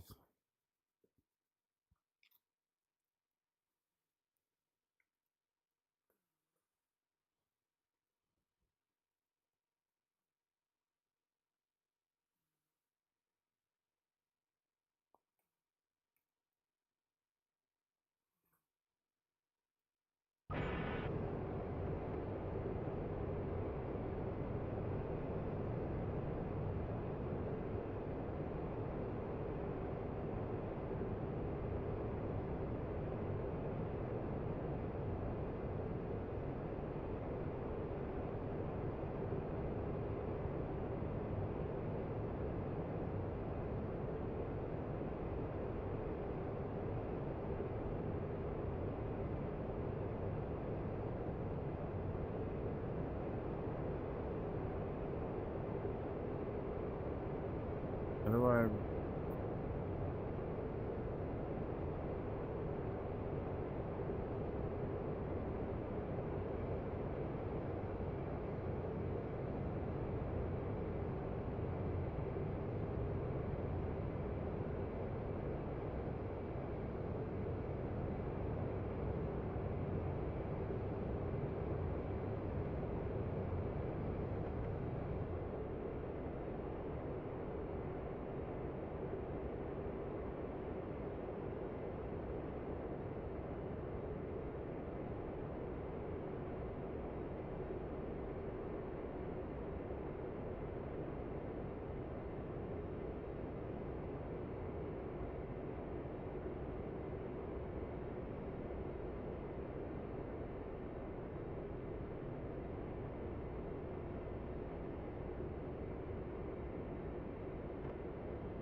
That's interesting.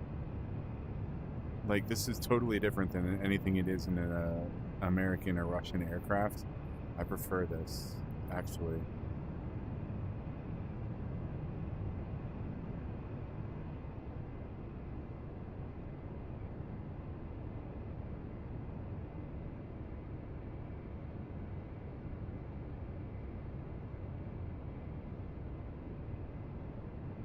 So we get our angle of attack indicator line on the runway. And then I get my prograde vector. It'll overlap with my angle of attack. Oh.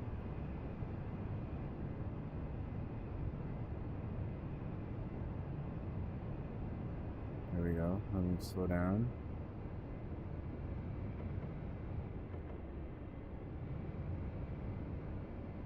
And I keep my prograde vector on my angle of attack indicator.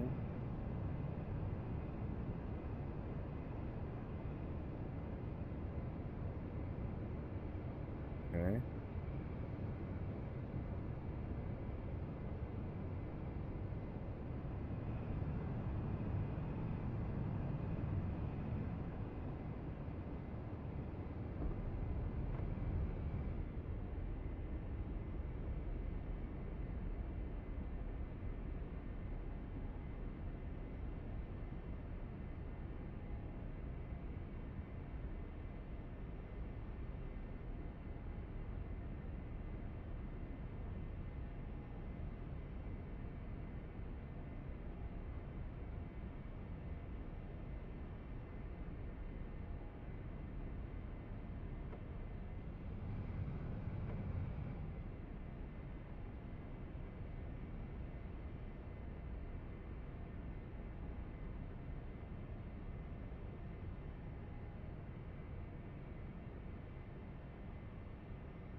We're done.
Good morning and welcome to the first ground attack lesson. Today you'll learn how to employ the AJS37 rocket pods. You're equipped with a full load of 4 pods of high explosive warhead rockets. There is a target area south of POTI on a small island in the lake, which will be our first waypoint B1. Feel free to engage either the attitude or altitude hold. Maintain an airspeed between 600 and 900 kilometers per hour. First, we'll define the waypoint as a target waypoint. Set the data selector dial to TACT.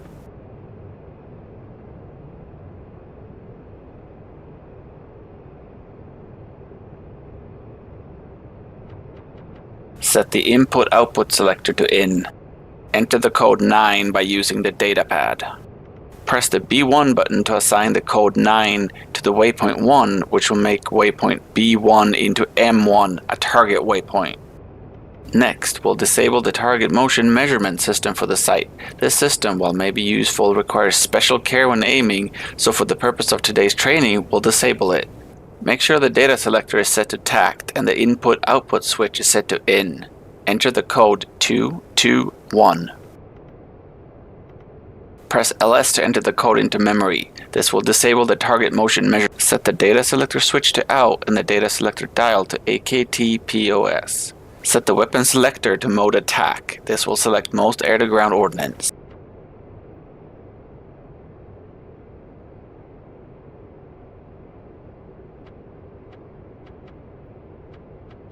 Next, we'll confirm the altimeter setting.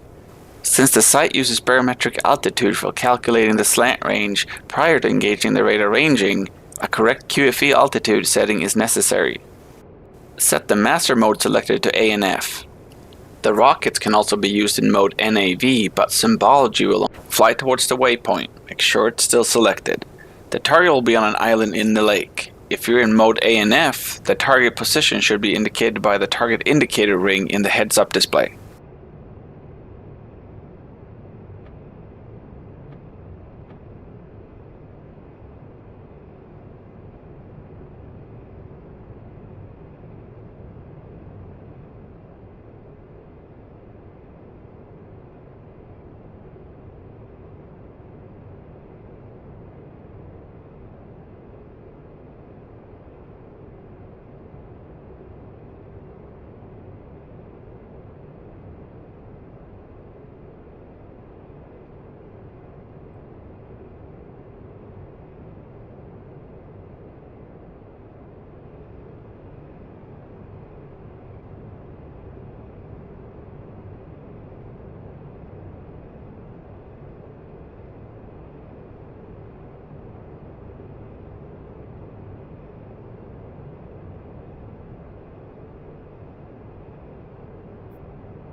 Set the trigger to unsafe. The safety lever on the control stick should be flipped up. Dive towards the target with between 10 and 30 degrees dive angle and place the sight dot on the target. Press the trigger when the time distance line in the bottom of the heads-up display starts flashing.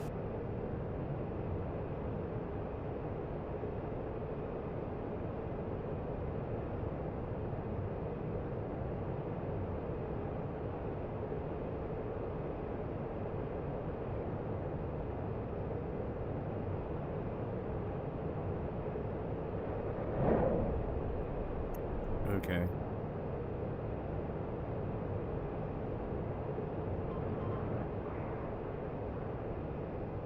We're gonna redo this.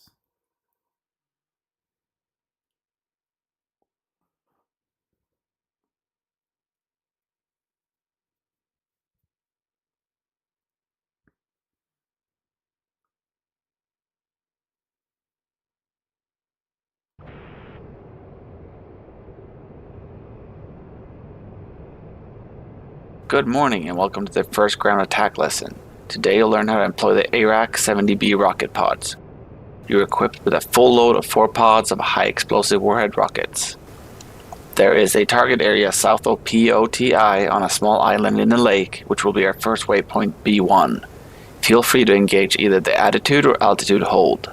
Maintain an airspeed between 600 and 900 kilometers per hour.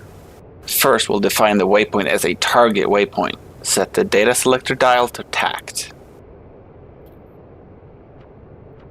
Set the input-output selector to IN. Enter the code 9 by using the datapad.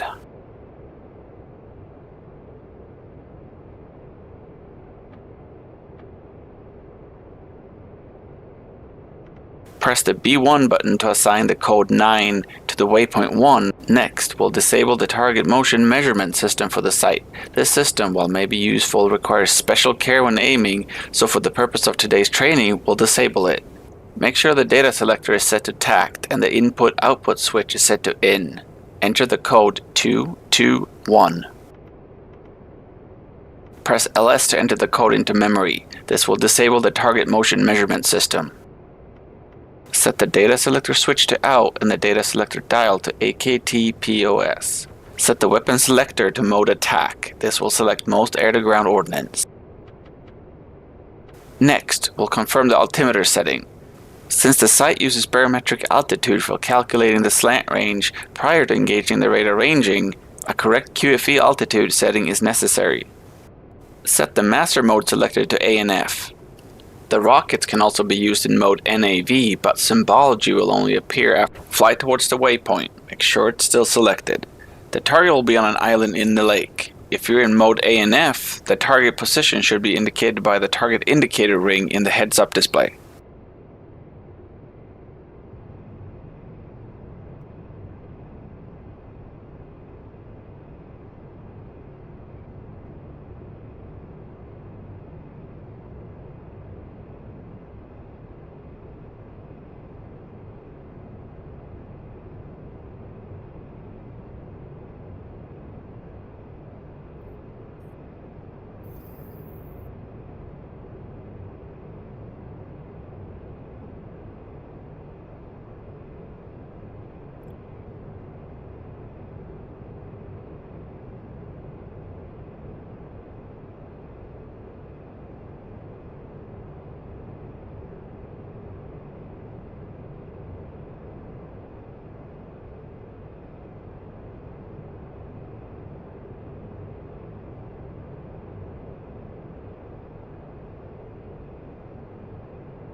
Set the trigger to unsafe. The safety lever on the control stick should be flipped up.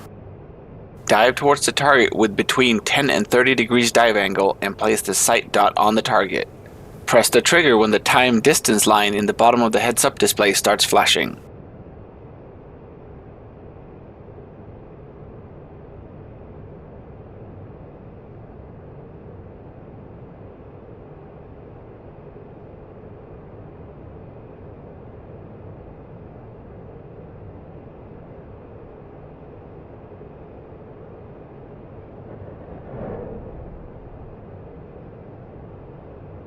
After firing, pull up to evade.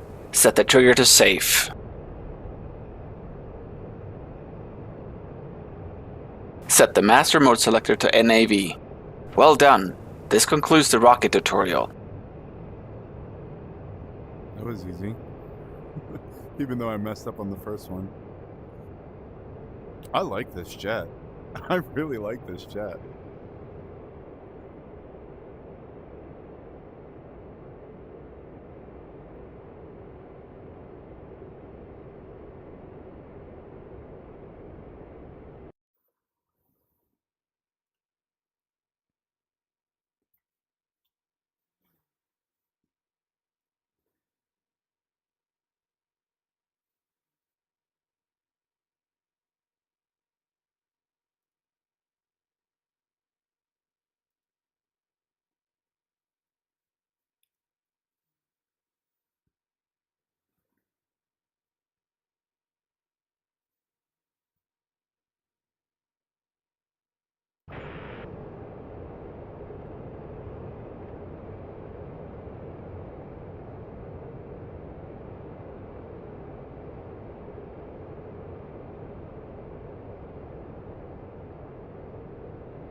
In today's lesson, you'll learn how to use the RB-4E anti-ship missile.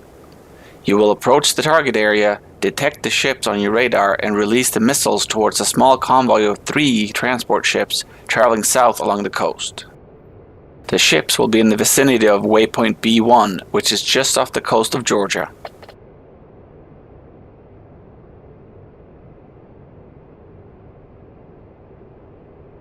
Set the weapon selector dial to attack to select the RB-4 missiles. Set the targeting mode selector to ENKEL to set single target mode on the missiles as you set the master mode selector to ANF.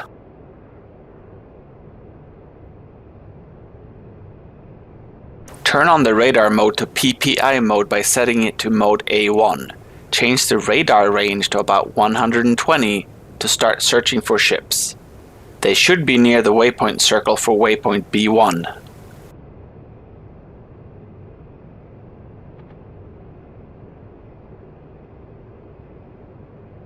The radar will display 2 distance markers at the maximum and the minimum recommended release ranges. Fly towards the B1 waypoint. Maintain an altitude between 50 and 450 meters. If you're outside of the release altitude envelope, the altitude warning light on the central indicator will be lit.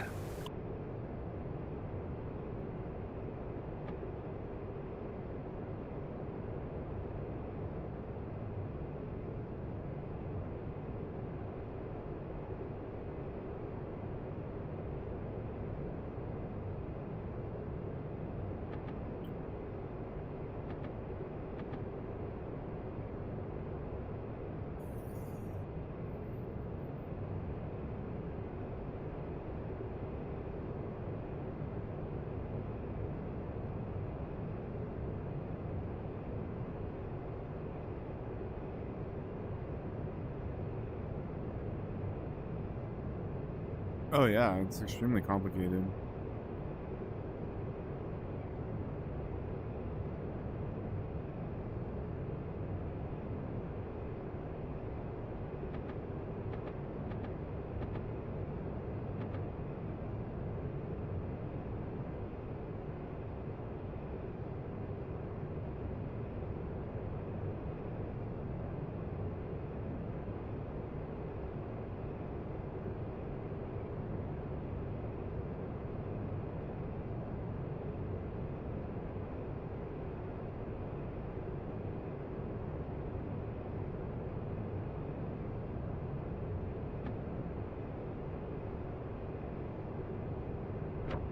Oops.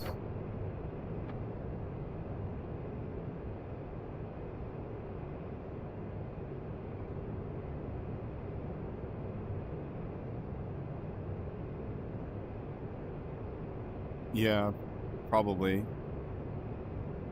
It'll be better once I get the workflow and then like how to do everything and like what I need to do in the middle of doing stuff. Like right now I'm like very reactive rather than being proactive. So it's like, it's a little interesting.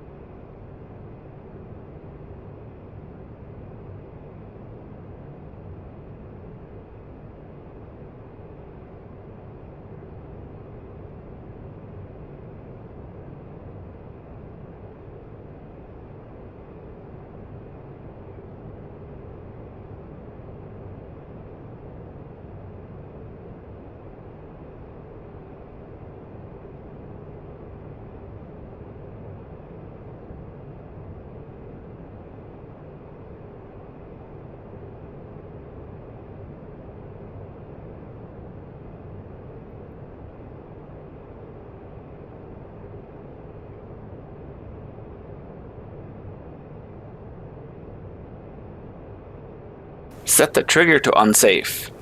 Continue towards the ships and maintain the release envelope between 50 and 450 meters. The altitude warning light should be off.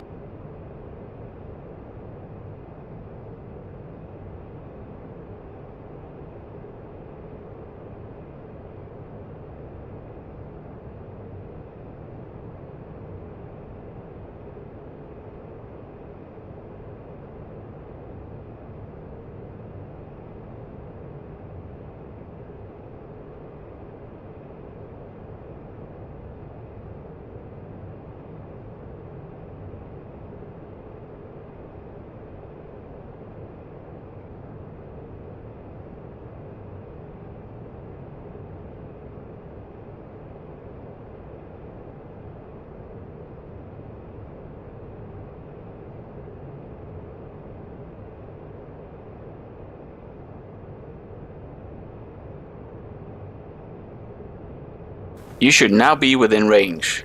When the ship radar contacts are within the 2 release envelope markers, line up the target with the center line of the radar. Press the trigger to release the first missile. You will have a slight right roll, and to counter, either use left stick pressure or apply some left roll trim. Press the trigger again to release the second missile.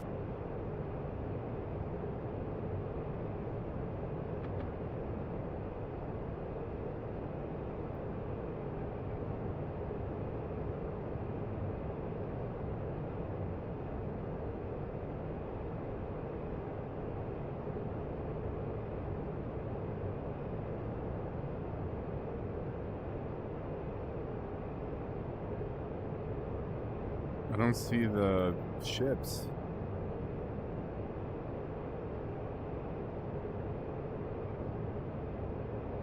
I think I have to restart this.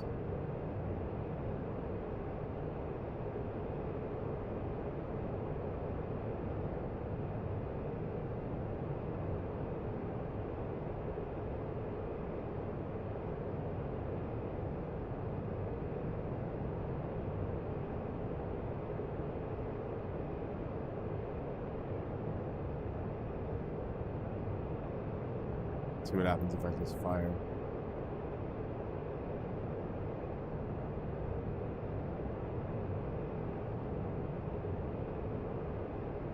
Oh, there they go.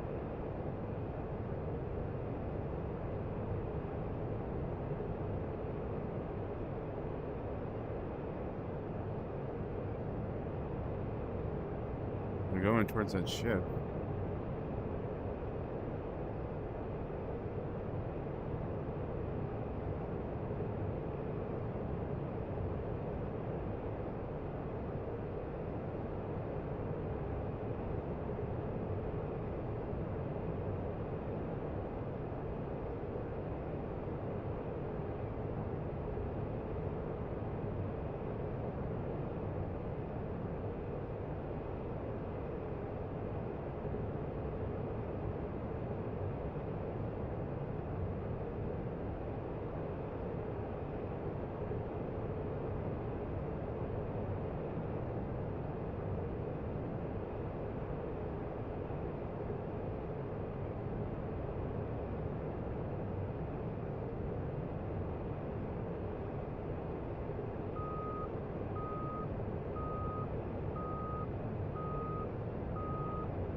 All right, we're gonna redo this.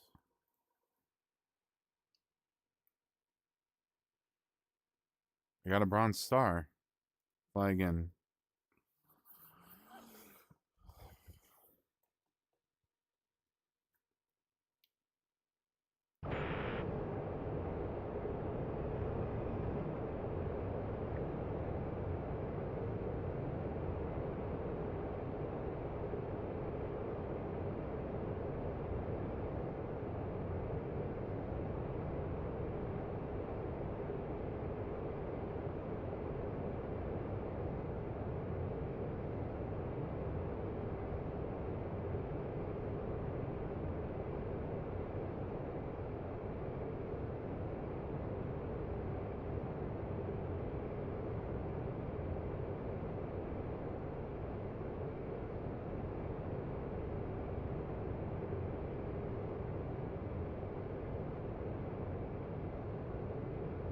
In today's lesson, you'll learn how to use the RB-4E anti-ship missile.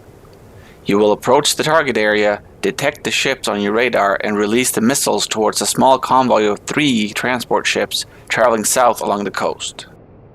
The ships will be in the vicinity of waypoint B1, which is just off the coast of Georgia.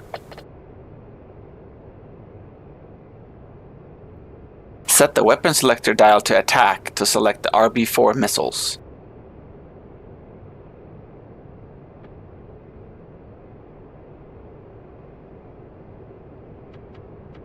Set the targeting mode selector to ENKEL to set single target mode on the missiles as you're attacking a very small convoy.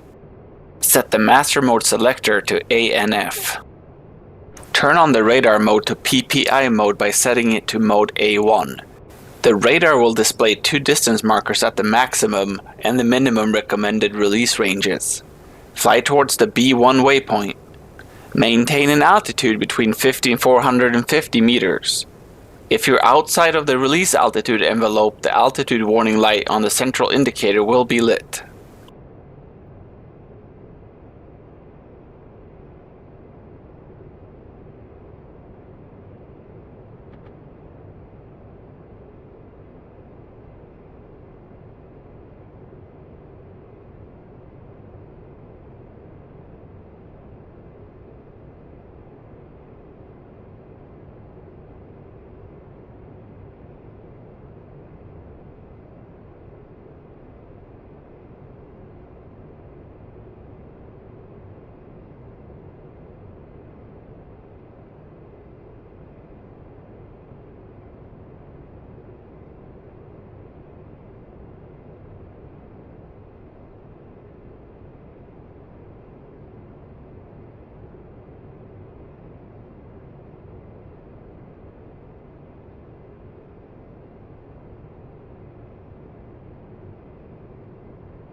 Going a little slow.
Set the trigger to unsafe. Continue towards the ships and maintain the release envelope between 50 and 450 meters. The altitude warning light should be off.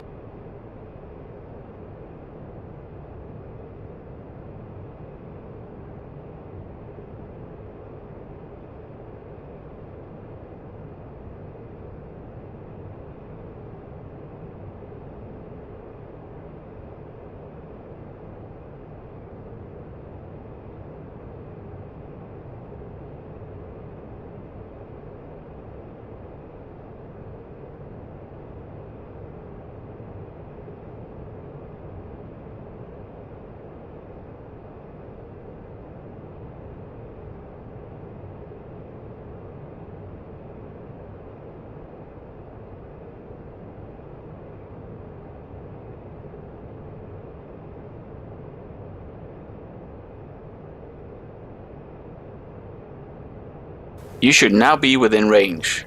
When the ship radar contacts are within the 2 release envelope markers, line up the target with the center line of the radar. Press the trigger to release the first missile. You will have a slight right roll, and to counter, either use left stick pressure or apply some left roll trim.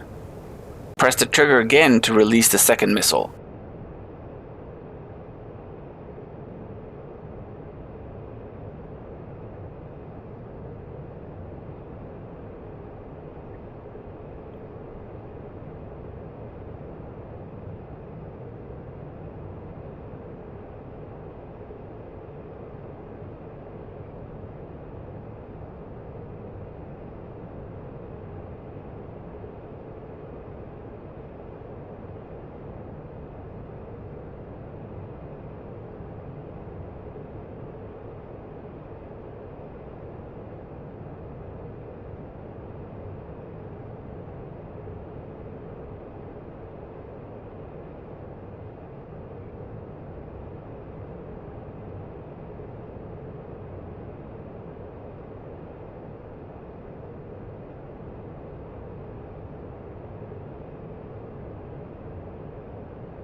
Is that the end of this?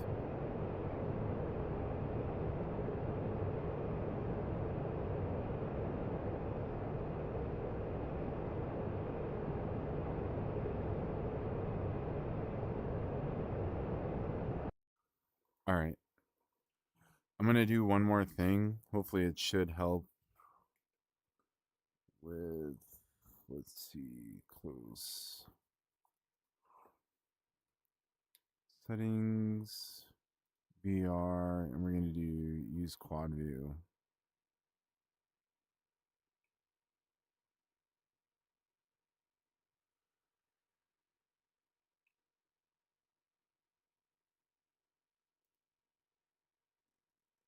Restart now.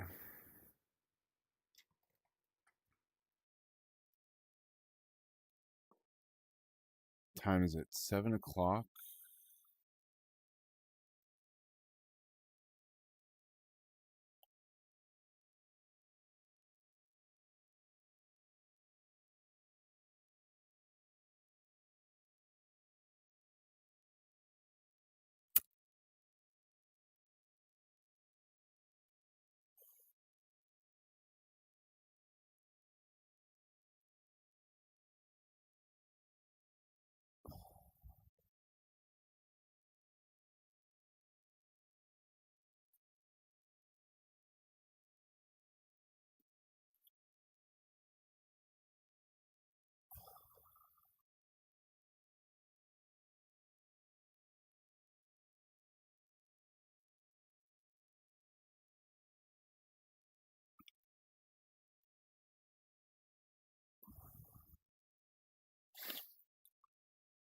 This is a high fidelity aircraft though, Tom. Like there's the Flaming Cliff aircraft, which are like a lot simpler than this.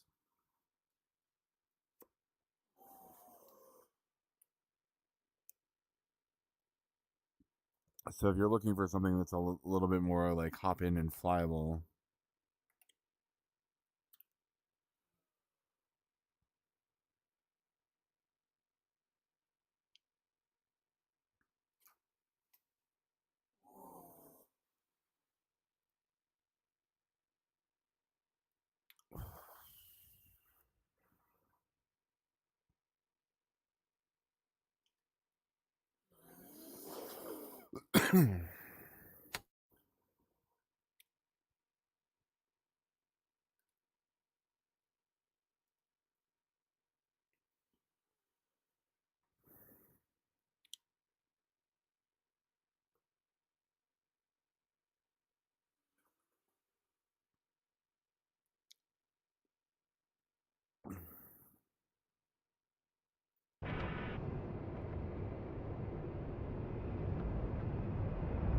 Good afternoon.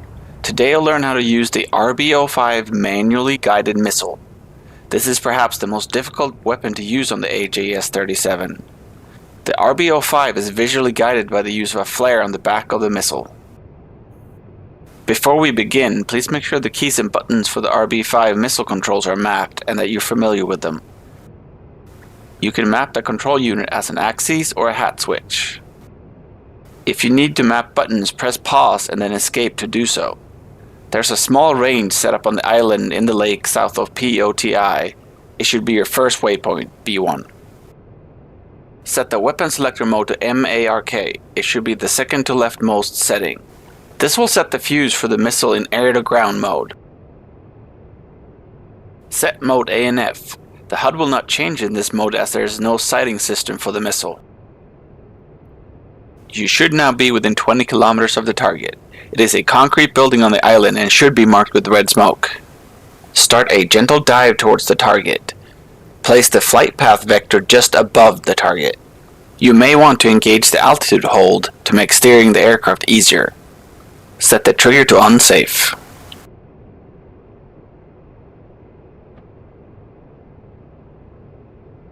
When you are within 10 kilometers of the target, you may fire the missile. After you fire the missile, steer the flare so it's covering the target. Fire only one missile at a time, as steering two will be extremely difficult.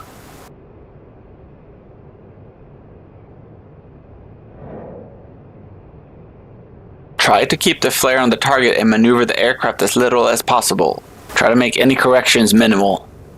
How do I...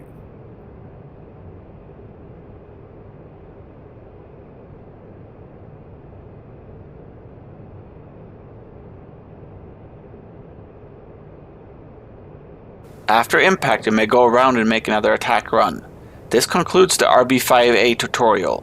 Keep practicing until you can hit the target with some degree of consistency. Oh, okay, I got it. It's this stick here.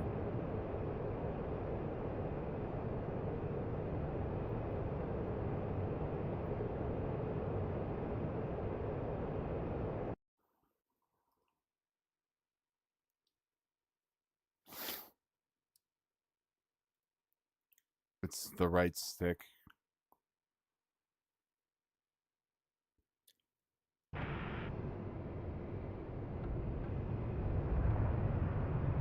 Good afternoon. Today you'll learn how to use the RB-05 manually guided missile. This is perhaps the most difficult weapon to use on the AJS37. The RB-05 is visually guided by the use of a flare on the back of the missile. Before we begin, please make sure the keys and buttons for the RB-5 missile controls are mapped and that you're familiar with them. You can map the control unit as an axis or a hat switch. If you need to map buttons, press pause and then escape to do so. There's a small range set up on the island in the lake south of POTI. It should be your first waypoint, B1. Set the weapon selector mode to MARK. It should be the second to leftmost setting. This will set the fuse for the missile in air-to-ground mode. Set mode ANF. The HUD will not change in this mode as there is no sighting system for the missile. You should now be within 20 kilometers of the target. It is a concrete building on the island and should be marked with red smoke. Start a gentle dive towards the target. Place the flight path vector just above the target. You may want to engage the altitude hold to make steering the aircraft easier. Set the trigger to unsafe.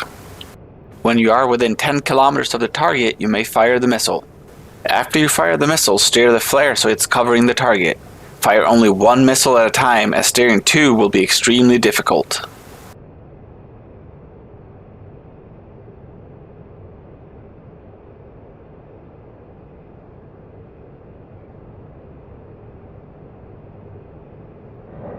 Try to keep the flare on the target and maneuver the aircraft as little as possible.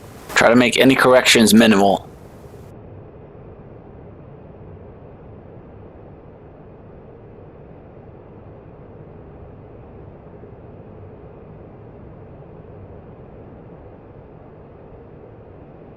After impact, you may go around and make another attack run.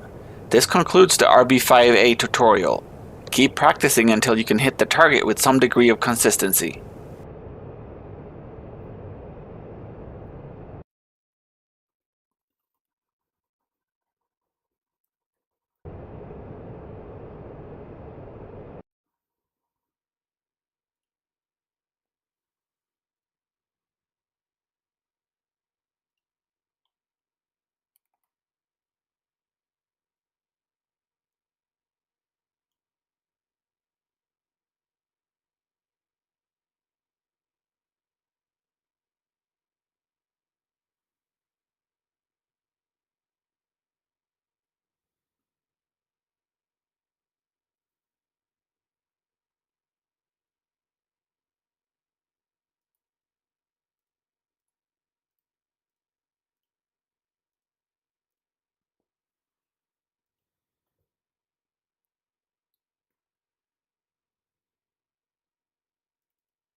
Try this one more time.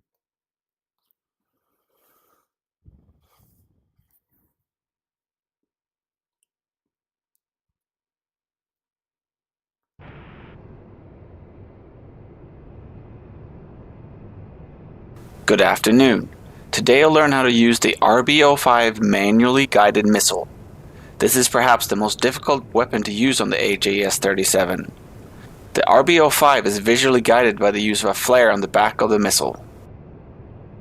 Before we begin, please make sure the keys and buttons for the RB-5 missile controls are mapped and that you're familiar with them. You can map the control unit as an axis or a hat switch. If you need to map buttons, press pause and then escape to do so. There's a small range set up on the island in the lake south of POTI. It should be your first waypoint, B1. Set the weapon selector mode to MARK. It should be the second to leftmost setting. This will set the fuse for the missile in air-to-ground mode. Set mode ANF. The HUD will not change in this mode as there is no sighting system for the missile. You should now be within 20 kilometers of the target. It is a concrete building on the island and should be marked with red smoke. Start a gentle dive towards the target. Place the flight path vector just above the target. You may want to engage the altitude hold to make steering the aircraft easier. Set the trigger to unsafe. When you are within 10 kilometers of the target, you may fire the missile.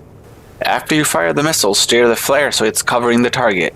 Fire only one missile at a time, as steering two will be extremely difficult.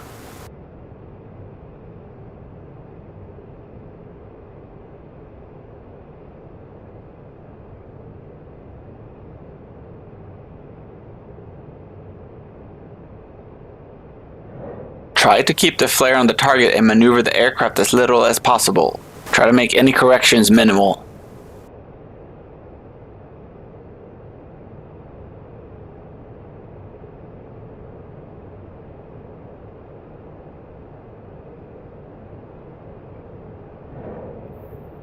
After impact, you may go around and make another attack run.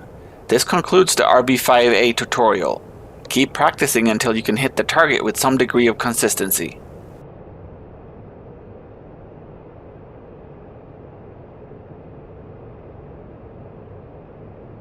Okay, I got that.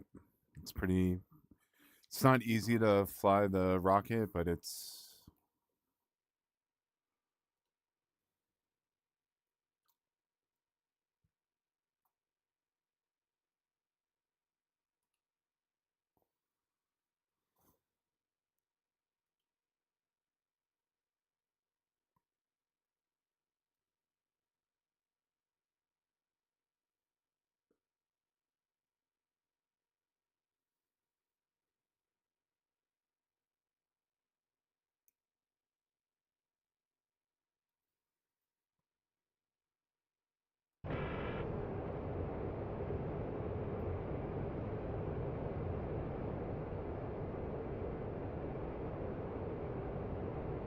Good morning. Today we'll go through how to deliver the M71 bombs in CCIP mode. This mode is for the high drag bombs only. Only one type of bomb can be carried at a time, so make sure when selecting loadouts that the bombs are all of one type, either low drag or high drag. You're currently carrying 16 M71 bombs in the high drag configuration. There is a small targeting range set up at an abandoned airfield, simulating an airbase flight line with a number of parked aircraft. It should be your first waypoint, BP1. You may use the altitude or attitude hold modes of the autopilot for this section while you prepare the weapon systems. First, confirm that the weapon selector is in mode Plan. It should be the leftmost position.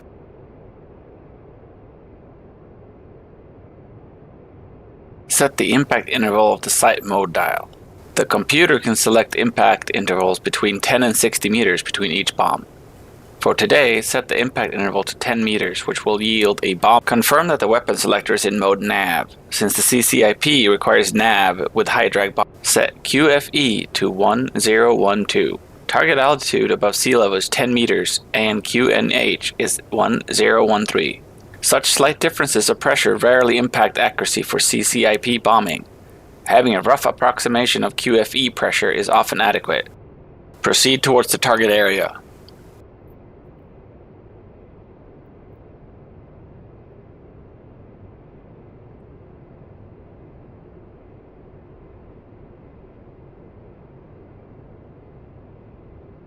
I'm going to put a little bit of a dead zone in my pedals.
You should now be within 25 kilometers of the target area. Reduce altitude to about 100 to 150 meters AGL and accelerate to between Mach 0.8 to 0.9. Try to maintain this altitude and airspeed throughout the attack run. The target area should now be marked with red smoke. Set the trigger to unsafe. If you're low and fast enough, the CCIP symbology should appear.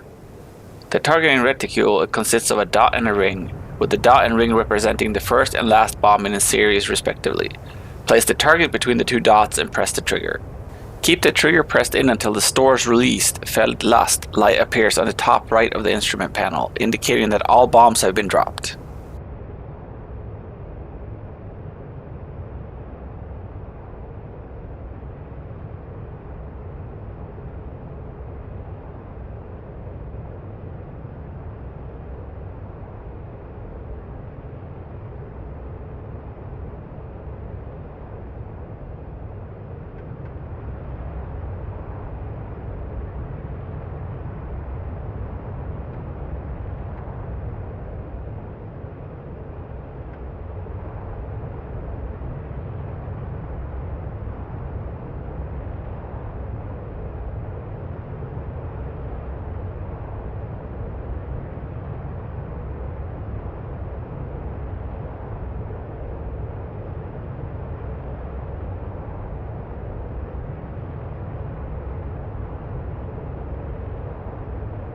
Set the trigger to safe and evade. Well done. Make sure to practice CCIP bombing with different impact intervals and QFE settings. This concludes the M71 high drag bomb tutorial.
We got a lot of this stuff. Oop.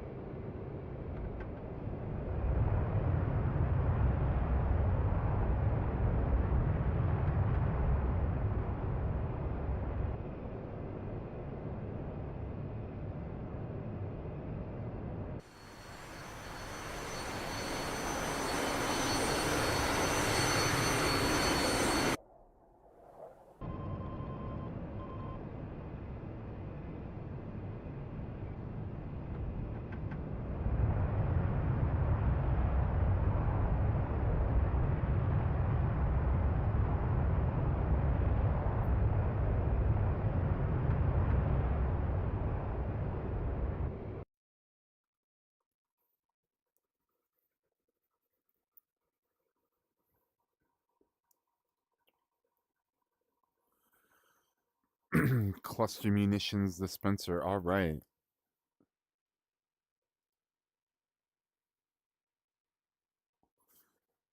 I'm assuming Tom went to bed.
Your first target is at waypoint M1.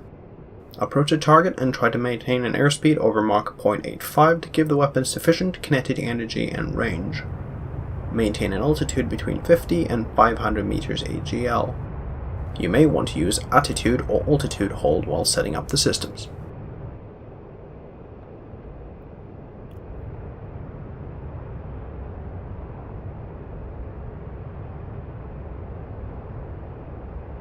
First, set the weapon selector to attack. Hello? Set the Yeah, master hello. mode to ANF. Who's that? Yeah, Mr. Wick, man. Oh, what's up, dude? What's up, man? Set your You release sound mode just selector like one to of my Siri friends, or man. Like Impulse. exactly just like one of my Impulse will friends. release a single So when I weapon. heard your voice, it was Siri just like will release 2 weapons. I thought I was talking to in one of my certain friends pattern. for a second. It's like, All Please good? review the manual or the attached briefing pictures for the different my bad, man. patterns I didn't mean to and join in respective into tactics. your Discord and just crash your Oh, no, thing. you're fine, dude. Don't even worry about it. Still haven't gotten my stick in yet. My throttle. Try to Amazon's- maintain an altitude between Amazon's being a 50 and dick. 500 meters AGL to stay within the release envelope. But When's it supposed to arrive?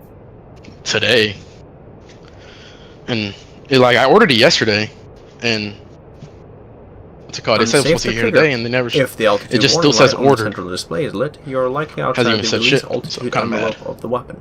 It's okay. And it's already You should be coming up on the release point. 6:28. When the time distance It's probably not line gonna is get delivered within today, the but markers, I picked up the a weapon will second be within stick range. just for the Press and pedals hold the though. trigger to release So the weapon.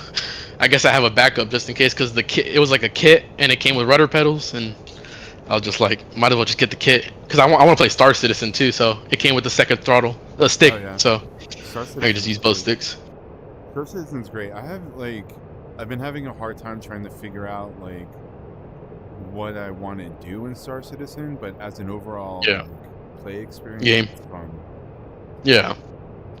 Yeah, man, but it's weird that I found you on YouTube, man. It's kind of strange, but just it's kind of started- You may now maneuver the aircraft freely, as the weapon will guide itself onto the target. You had just You started? may set up for I another just attack started run on the streaming same target, YouTube. or you may choose to proceed to the other Oh, barely, target like area. barely. Yeah, like 3 days ago. There I are started. alternate targets Oh, at cool. There's not a lot of waypoints DCS, M2 and M3 if you'd like to streamers, man, continue so- practicing on a I different mean, and a lot, type. there is, but I mean, This concludes the tutorial. there's not a lot of ones that are like being majorly watched. So Okay. I feel like you could you could be like top, man. You could like get there. I'm very much a casual. So Yeah, like but like as a hobby, like as your thing. Like I feel like you could like casually get there as, just keep building up and having fun and stuff. Yeah, that's what I don't want Like to the- lose. I don't want to lose sight of just doing it as a hobby. Exactly. Yeah. I've been doing this for almost 15 years now, and it's always been fun. Chill. I Yeah, did- just chill and casual. I did make a small push to make partner maybe 10 years ago, 10 or 11 years ago, when I was playing Yeah. Space Program. I had Damn. Okay. I was averaging between 60 to 70 viewers a day, and then Damn. Okay. and I was consistently, because there wasn't a lot of people streaming KSP, so like I would be consistently like the #1 streamer in the KSP at that Yeah. time. Like there's a lot of people now that are way above me. But I Uh-huh. got I got like moderate success, but like doing it like that, like where you're streaming every day and it's like a job, like it's not worth it. It's Like an actual streamer job, yeah. yeah, it's not worth it. Whereas like here I can stream for hours and just chill and not take it seriously, and like Talk to people. yeah, Just chill, yeah. yeah, exactly. That's pretty cool, man. Yeah. I just wanted to, find a cool like stream that I could watch about DCS, because I mean I don't even know how to play the game. Yeah, But well, I appreciate you. I appreciate you checking me out. I can recommend yeah, no. a couple other people. Okay. Cerberus 00351. Let me see if I can find him. Cerberus. Let me. Yeah, put on YouTube. YouTube? Yeah, YouTube. Sure. Cerberus 0. Would you say 0351. 0351. Oh yeah, I got him. He plays War Thunder too. It shouldn't be worth. Cerberus. He plays like, Oh, okay. Falcon BMS, DCS Got it. World, stuff like that. So, VTOL. like, Oh, like VTOL. VTOL VR, yeah. So, Yeah. Okay. So VTOL VR is a Cerberus 0305 channel. Then he Uh-huh. has and he's gonna start uploading like BMS stuff on there, I think. Okay. And then he's got Hades 11, which is like he just made that channel, and he's Yeah. gonna be doing DCS. But he's not gonna live stream, he's gonna be making videos and stuff. Okay, that's pretty cool. Have you ever thought about like making videos? Yeah, so what I And stuff? want to do is I want to like record the videos or like Uh-huh. do my flights and stuff in the stream, and then like save the Post the live file, stream? Yeah. post the live stream, then save the file from the live stream, and then like take like action shots Uh-huh. from the campaign or whatever we were doing, and then make like short music videos with That'd be pretty cool. with like copyrighted music, and I would just make it so that it's like I wouldn't monetize it. I would just make it Yeah. as like an advertisement, basically. Yeah. That's pretty cool. So I That would, sounds like, good. So I'll like stream playing the game and like talking to chatters and stuff like that. And then Yeah. after I'm done streaming, I'll save the save file, and then go through like play the save back and like record like the action scenes, and then make like I A don't know, short or something. cool hard short like music Yeah. videos, That sounds cool, man. And the shorts are the biggest thing, to be honest, man. And Yeah. in terms of YouTube, I feel like it's either a stream or a short that's like really popular. Yeah, So I prefer streaming. Like I prefer engaging with people and talking with people through stream. But yeah, like I don't know, it seems like it might be fun to like work on like music videos and stuff, to like make like hype videos for like the different missions we do and stuff. So I don't know, it's it's just pretty an cool. idea. So what do y'all do whenever y'all like run on DCS? Like how does it work? Like whenever y'all do a mission, like how do y'all do it together? We'll join like okay, let me show you. Are you watching the stream? Oh no, my bad. I was doing No, some work No, that's fine. I was just gonna on try to YouTube. show you. Yeah. Let me I got you. Let me I had sub to your channel too. Oh, thanks, man. Let's see, Tech Priest. So I'll show you. All right, I muted you on stream. Okay. So when you go in the multiplayer, All right. I usually fly on Panther Den. So Panther Den in Afghanistan. As a server? Yeah, it's a server. It's called Okay. Panther Den Afghanistan CENTCOM. These people are really cool. This is like Indie Navy. I don't know if you've heard of Indie Navy, or there's some predominant DCS streamers that play on that server. Got it. Okay. But it's a little bit more professional. Like Yeah. it's like late, like after you've gotten into your module and you're by all means jump on there and train, and like because they have like training areas and like all kinds of stuff that aren't on the front. So like the way the map is set up is you have like NATO and Warsaw, and and like so on the NATO side of the map there'll be like training areas like a couple 100 kilometers away from the front that you can Yeah. train at without getting into the like front, like dealing with the crazy SAMs like the SA-10s and stuff. So Got it. Okay. you can kind of like practice and fly. That way you can like work on your brevity and hear other people talking in SARs and stuff like that, so you can like see how things go and then build up, and then so it's for everyone, but it's a little bit more of a modded, deep, full experience. It's more of like a Got it. professional experience. Yeah, like an RP kind, not fully RP, but like you take it serious, like serious. Yeah. In learning. Got you. Okay, that makes And then sense. there's HIP. This game or this server is currently under development, so it's like for this weekend it's going to be up, and they're working on some stuff. But this is going to be like a Cold War server. Okay. And in DCS, is there like how many maps is there like, and how big are they? Like how long can you fly around? Like how big is the map? The maps are huge. Really? Okay. So like I only have 2 maps. Well, I have 4 maps installed right now. I have Marianas, the main map that comes with the game. I can't remember what it's called.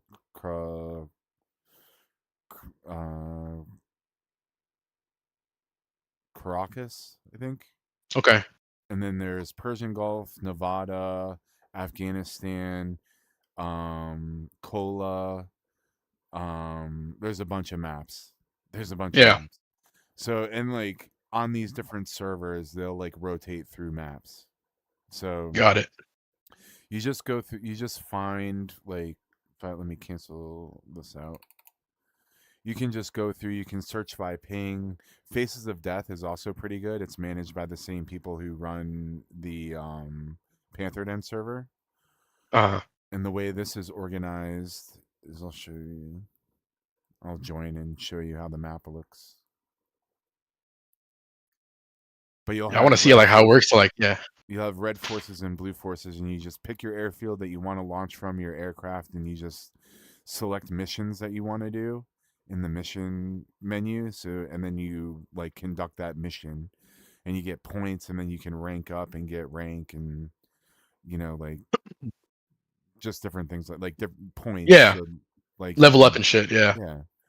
There's like the points are like a leaderboard system basically to see like Gotcha. who's the most active and biggest.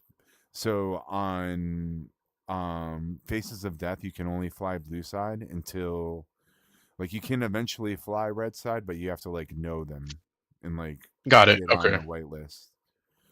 So what you do is you have blue side, red side, and you're actually like, so you would leave from an airfield or a FARP if you're in a rotary wing, and then there's units on these red zones. So there'll be like a various number of units. You have to clear all the units out, then land there with a capture squad. So you have to have like a rotary wing fly in, drop off a capture squad, and then like capture the area. And then once you do that, your blue forces will move in and like occupy the area. And then you can bring like equipment and SAMs in and stuff like that through like Chinooks or other rotary aircraft to like build up the supplies and resources. And then as you build up supplies and resources, the operations center at that base will send like ground units and stuff out or aircraft out to do their own missions. So the hell? Yeah, so like you can build up a base and then like protect it, and then they'll eventually start doing their own stuff too on top of what you're doing. Damn. So whenever you join, what do you usually like? Do you give like a? Do you have to buy your own plane, or does it give you like? Does it give you the planes, or is it only like based off what you have? Only based off what you have. Got it. Okay. So, you gotta like, buy it. Yeah. Well, unless you do the trial, the 2 period. Yeah, the trial thing. Yeah. The 2 hour or 2 week trial period.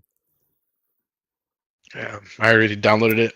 The first one I was looking at to buy was just the A10, but I mean, I was looking at like the Huey. I wanted to buy like the Huey and stuff. The A10's great.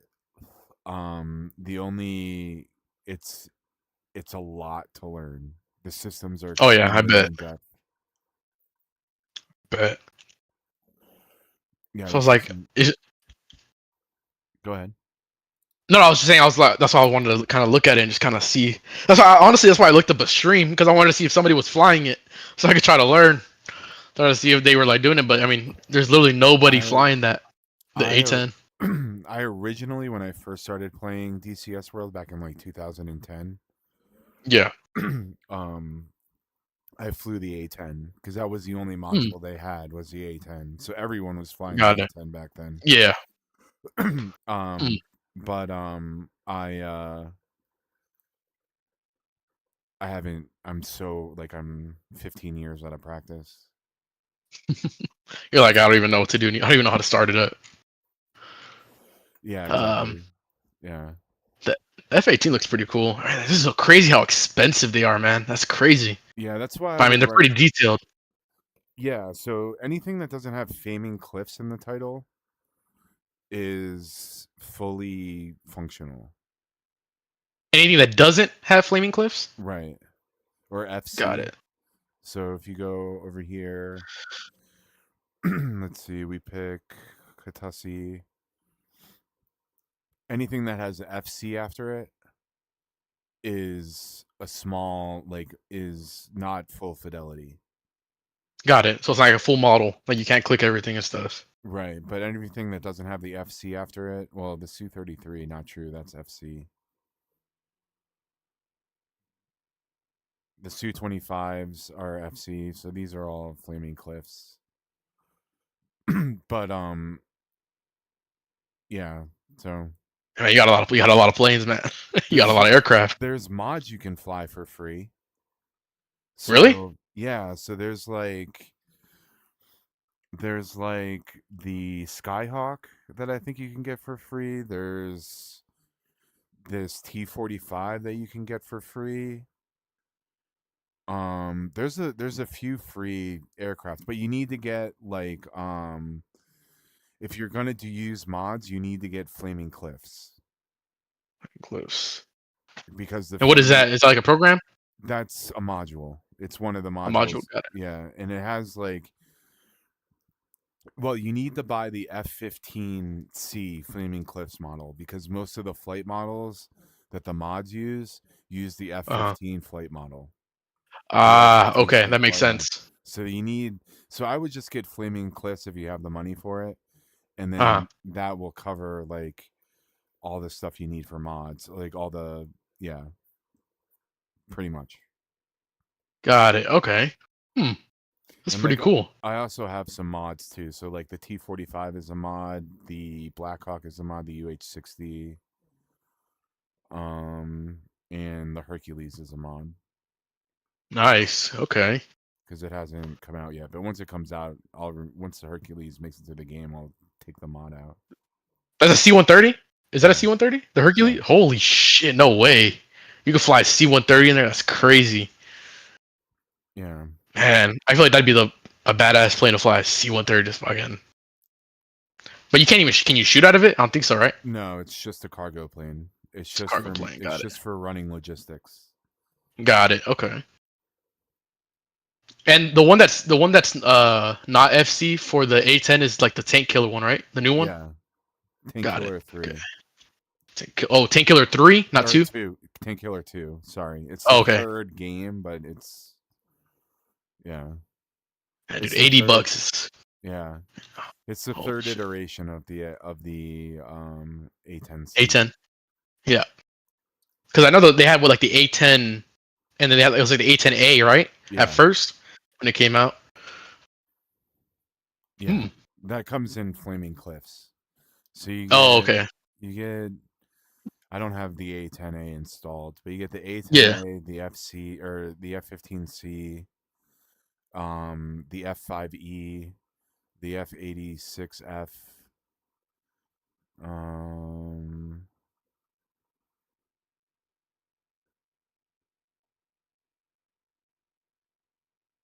I don't think I have the J11.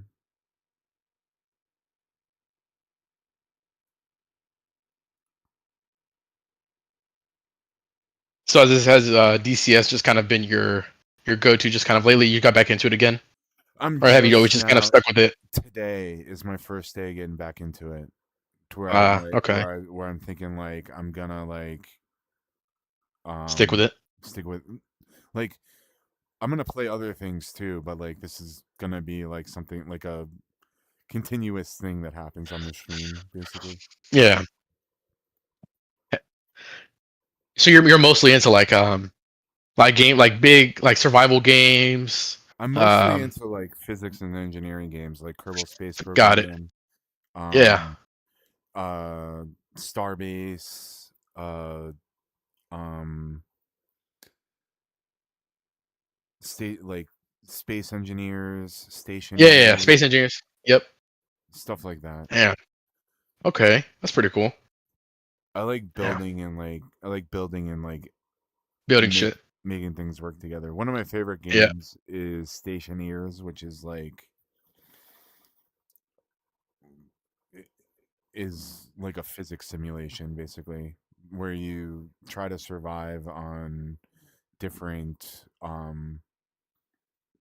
bodies in the solar system, whether it's the moon, Europa, Mars, and then like each one of those locations have different like survival problems that you have to solve, and you have to like build up the equipment and make the equipment to make it so that you can survive in these extreme environments and stuff. It's pretty cool. So you start with like a starting pack that gets you started, and then you have to like mine resources and like build up your tech to make it so that it gets easier and easier to survive, up until the point where like you can make rockets and launch rockets to go mine asteroids and Yeah. like explore and stuff. So that's the type of stuff So I have you like. played like have you ever played like Astroneer or something like that?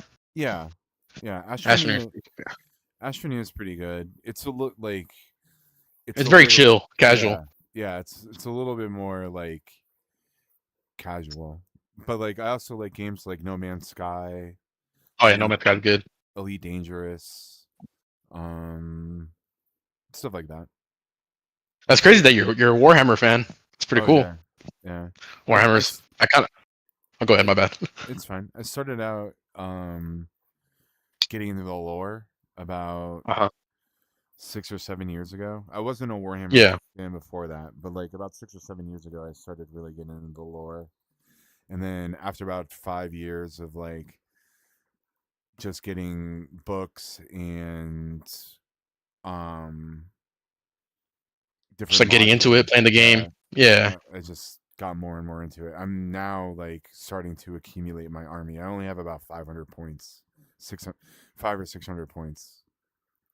Yeah, man, that's why I got my 3D printer, man. My first one, at least, because I was like, I'm not paying these game workshop prices, man. To be honest, so I Yeah, was like, I'm just gonna do my own. And there's I already have a lot of what's it called, STL files ready to Okay. print and .3mfs to. If I ever wanted to make my own army, I at least could get started, that's cool. and build it up. Do you But do I don't know. resin or PLA? No, I'll do PLA. I just don't want to deal with like the curing and stuff with the resin and having to do all that stuff. I was And gonna having to do ventilate. Yeah, I was gonna do resin, but I live in an apartment and like Yeah, me too. I couldn't. Like I'd I have could to open a put it out. window, obviously. I'd have Yeah, to put it outside, and like do it on yeah, like like I'd have to. It would be weather dependent as to whether or not I could print. and do it. Yeah. No, yeah, that's why I picked up the new Bamboo, the H2S that it just came out. I don't know if you've heard of that one. No, I haven't. But it's the bigger 3D printer that the Bamboo Lab just came out with. Okay. And it's just like it has like the hardened nozzles and stuff, the hardened extruder, hardened gears. So it'll allow me to print with a lot more complex materials, harder materials, more abrasive, That's cool. without hurting the printer. So Yeah. I want to see if I can print like a what's it called, like a Space Marine or something, like in carbon fiber or something. I feel like it looked pretty cool, and then just paint it afterwards. So I thought it'd be pretty unique. Yeah, that would be cool. But yeah, I use my 3D printers kind of more for functional stuff than games, to be honest with you. Yeah, I haven't even gotten into 3D printing. One of my buddies, Ian, he 3D prints a lot of stuff. Yeah, dude. It's it'll get you sucked in once you do it. Like once you actually get the printer and then you look at it while it's printing, you're done, bro. You're sucked in. Oh yeah. Like it's like mesmerizing when you first like if you don't see the way 3D printer works and you actually look at it now, if you like when you're watching it print, it's like very mesmerizing. When it's like laying it down, you see it. It's like very cool. But That's cool. I don't know. I've lost a lot of sleep trying to stay up.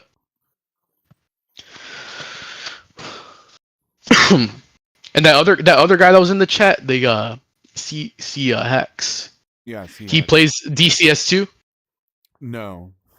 Oh, okay. He's into Like he Space play- Sims. He's in the Space Sims and like racing sims. Like what he said. Yeah, he was in his sim setup and stuff. Yeah, man, he has a full setup. Crazy ass expensive setup for his. Yeah, we got 3 monitors. Yeah. Oh yeah, man. I don't know if I could do all that in terms of having a whole Well, you separate thing. You don't need to do that when you do VR. Oh yeah, for sure. That's why I love playing a set of course in VR because I don't gotta do that. Just gotta have my little. I bought like a little stand from Amazon that could like it's like its own little table stand that could just hold the wheel and the pedals and the little the shifter. Yeah. And then it's pretty much it. And just I can put it away afterwards. I can just put it in the closet. It's gone. So it's pretty cool to just use it.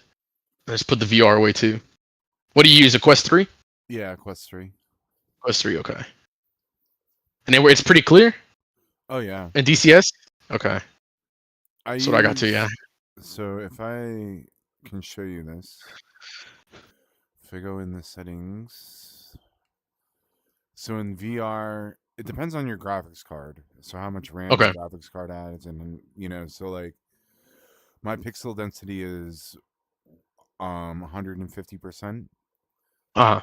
in the center of the screen, and then I have something called quad view. You have to. It Quad takes view. a little bit to set up quad view. Okay. But what it does is it makes so your peripheral vision is a little bit fuzzy, and then depending on how you set up your quad view, the middle of your vision is like really clear. So Got it. Okay.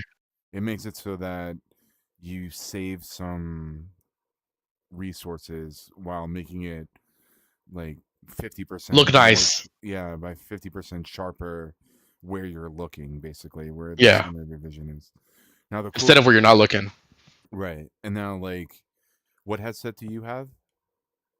What headset? The Quest 3. Okay. Like the field of view in the Quest 3, like the sweet spot in the lenses is like so good. So it like I mean this It is feels like you're doing it. yeah. It's way better. Like I had my first VR headset was the Rift. And then like I played VR in the Rift and I was like, I can't do this. It's too pixelated. Yeah. And then like I ended up selling it. And then now it's like really good. Yeah, I remember the original Quest came out, and I was like, yo, I gotta have that, man. I went with my friend, and we picked it up at Best Buy, and it was like fucking badass, because I was just playing in my kitchen, just wireless. I was like, it's fucking badass, playing a good game. Yeah. And then the Quest 2 came out, and it was pretty cool. And then I just got the Quest 3, like 2 years, like when did it come out? A year ago? Year and a half ago? 2 years ago? Yeah, I think like 2 years ago. I got mine about a year ago. Yeah. Honestly, if I use it, it'll come out like every 3 months for me to like play Blade and Sorcery and like Onward and stuff. That's pretty much it.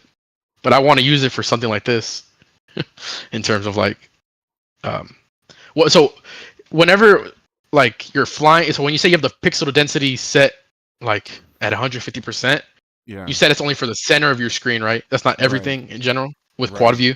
Right. Okay. Like you can't see it. Well, maybe you can.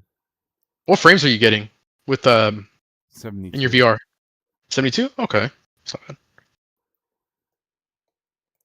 I'm gonna have to push my PC all the way. I want to try to break that 120 so I can get the 120 hertz out of the Quest 3.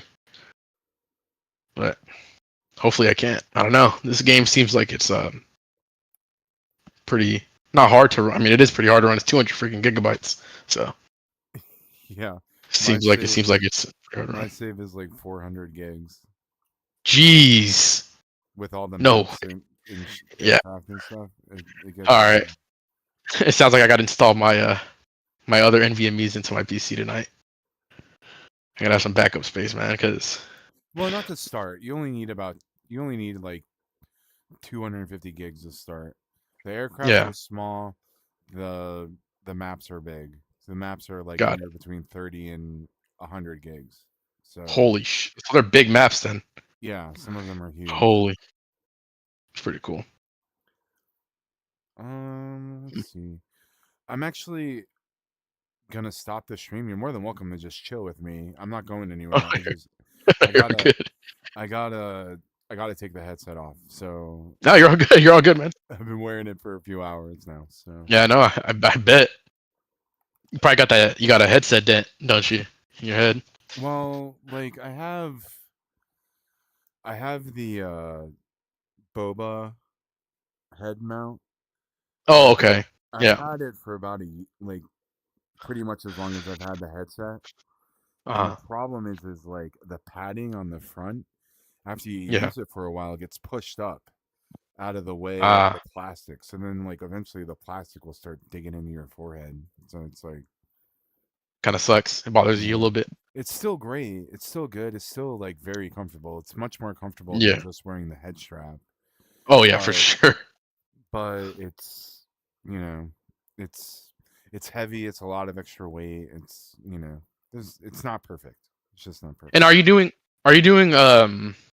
like the link, Steam Link? Or are you doing what's it called? Like, are you wiring? Are you plugging it straight in with USB-C? I go to my computer. I connect to my computer, Got it. Okay.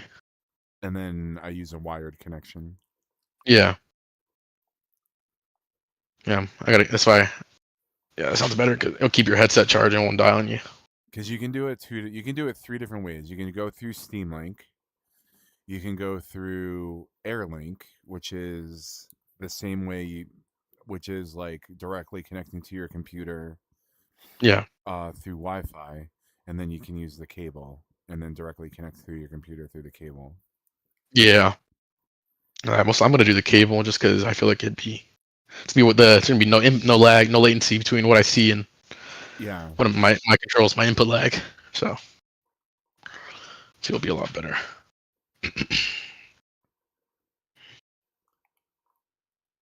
All right, guys. Thanks for chilling at the stream. I really appreciate it. I will catch you all later. I may be streaming later tonight, or if not, it'll be tomorrow. Hope you all have a good one. Peace out.